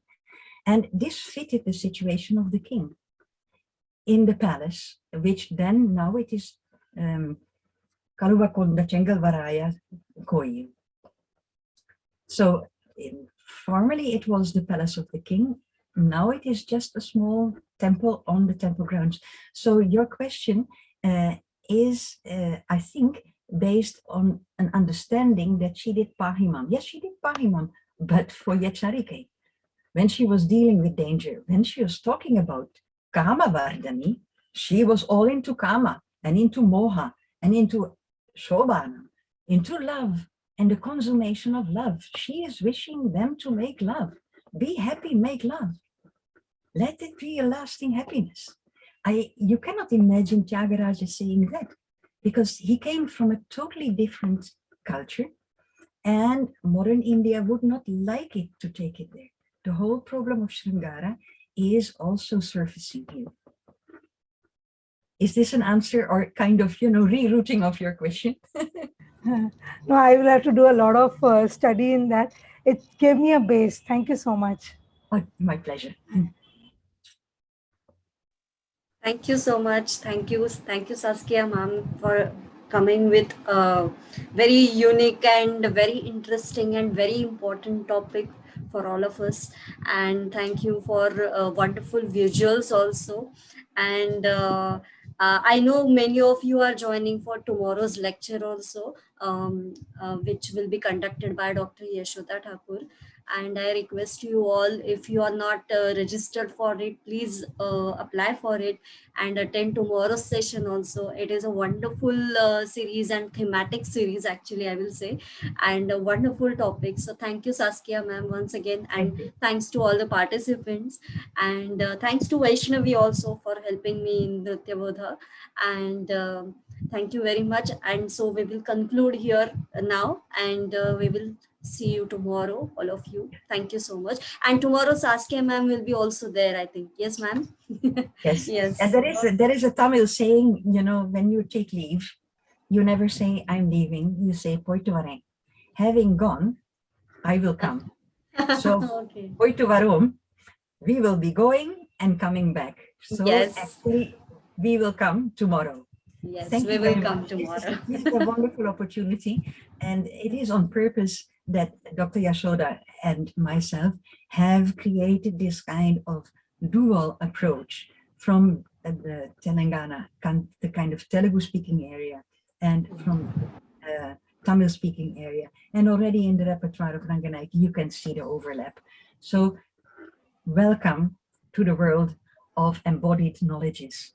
Well, thank you very much for this opportunity, and Porto Varo tomorrow. Thank you. See you tomorrow, all of you. Good night.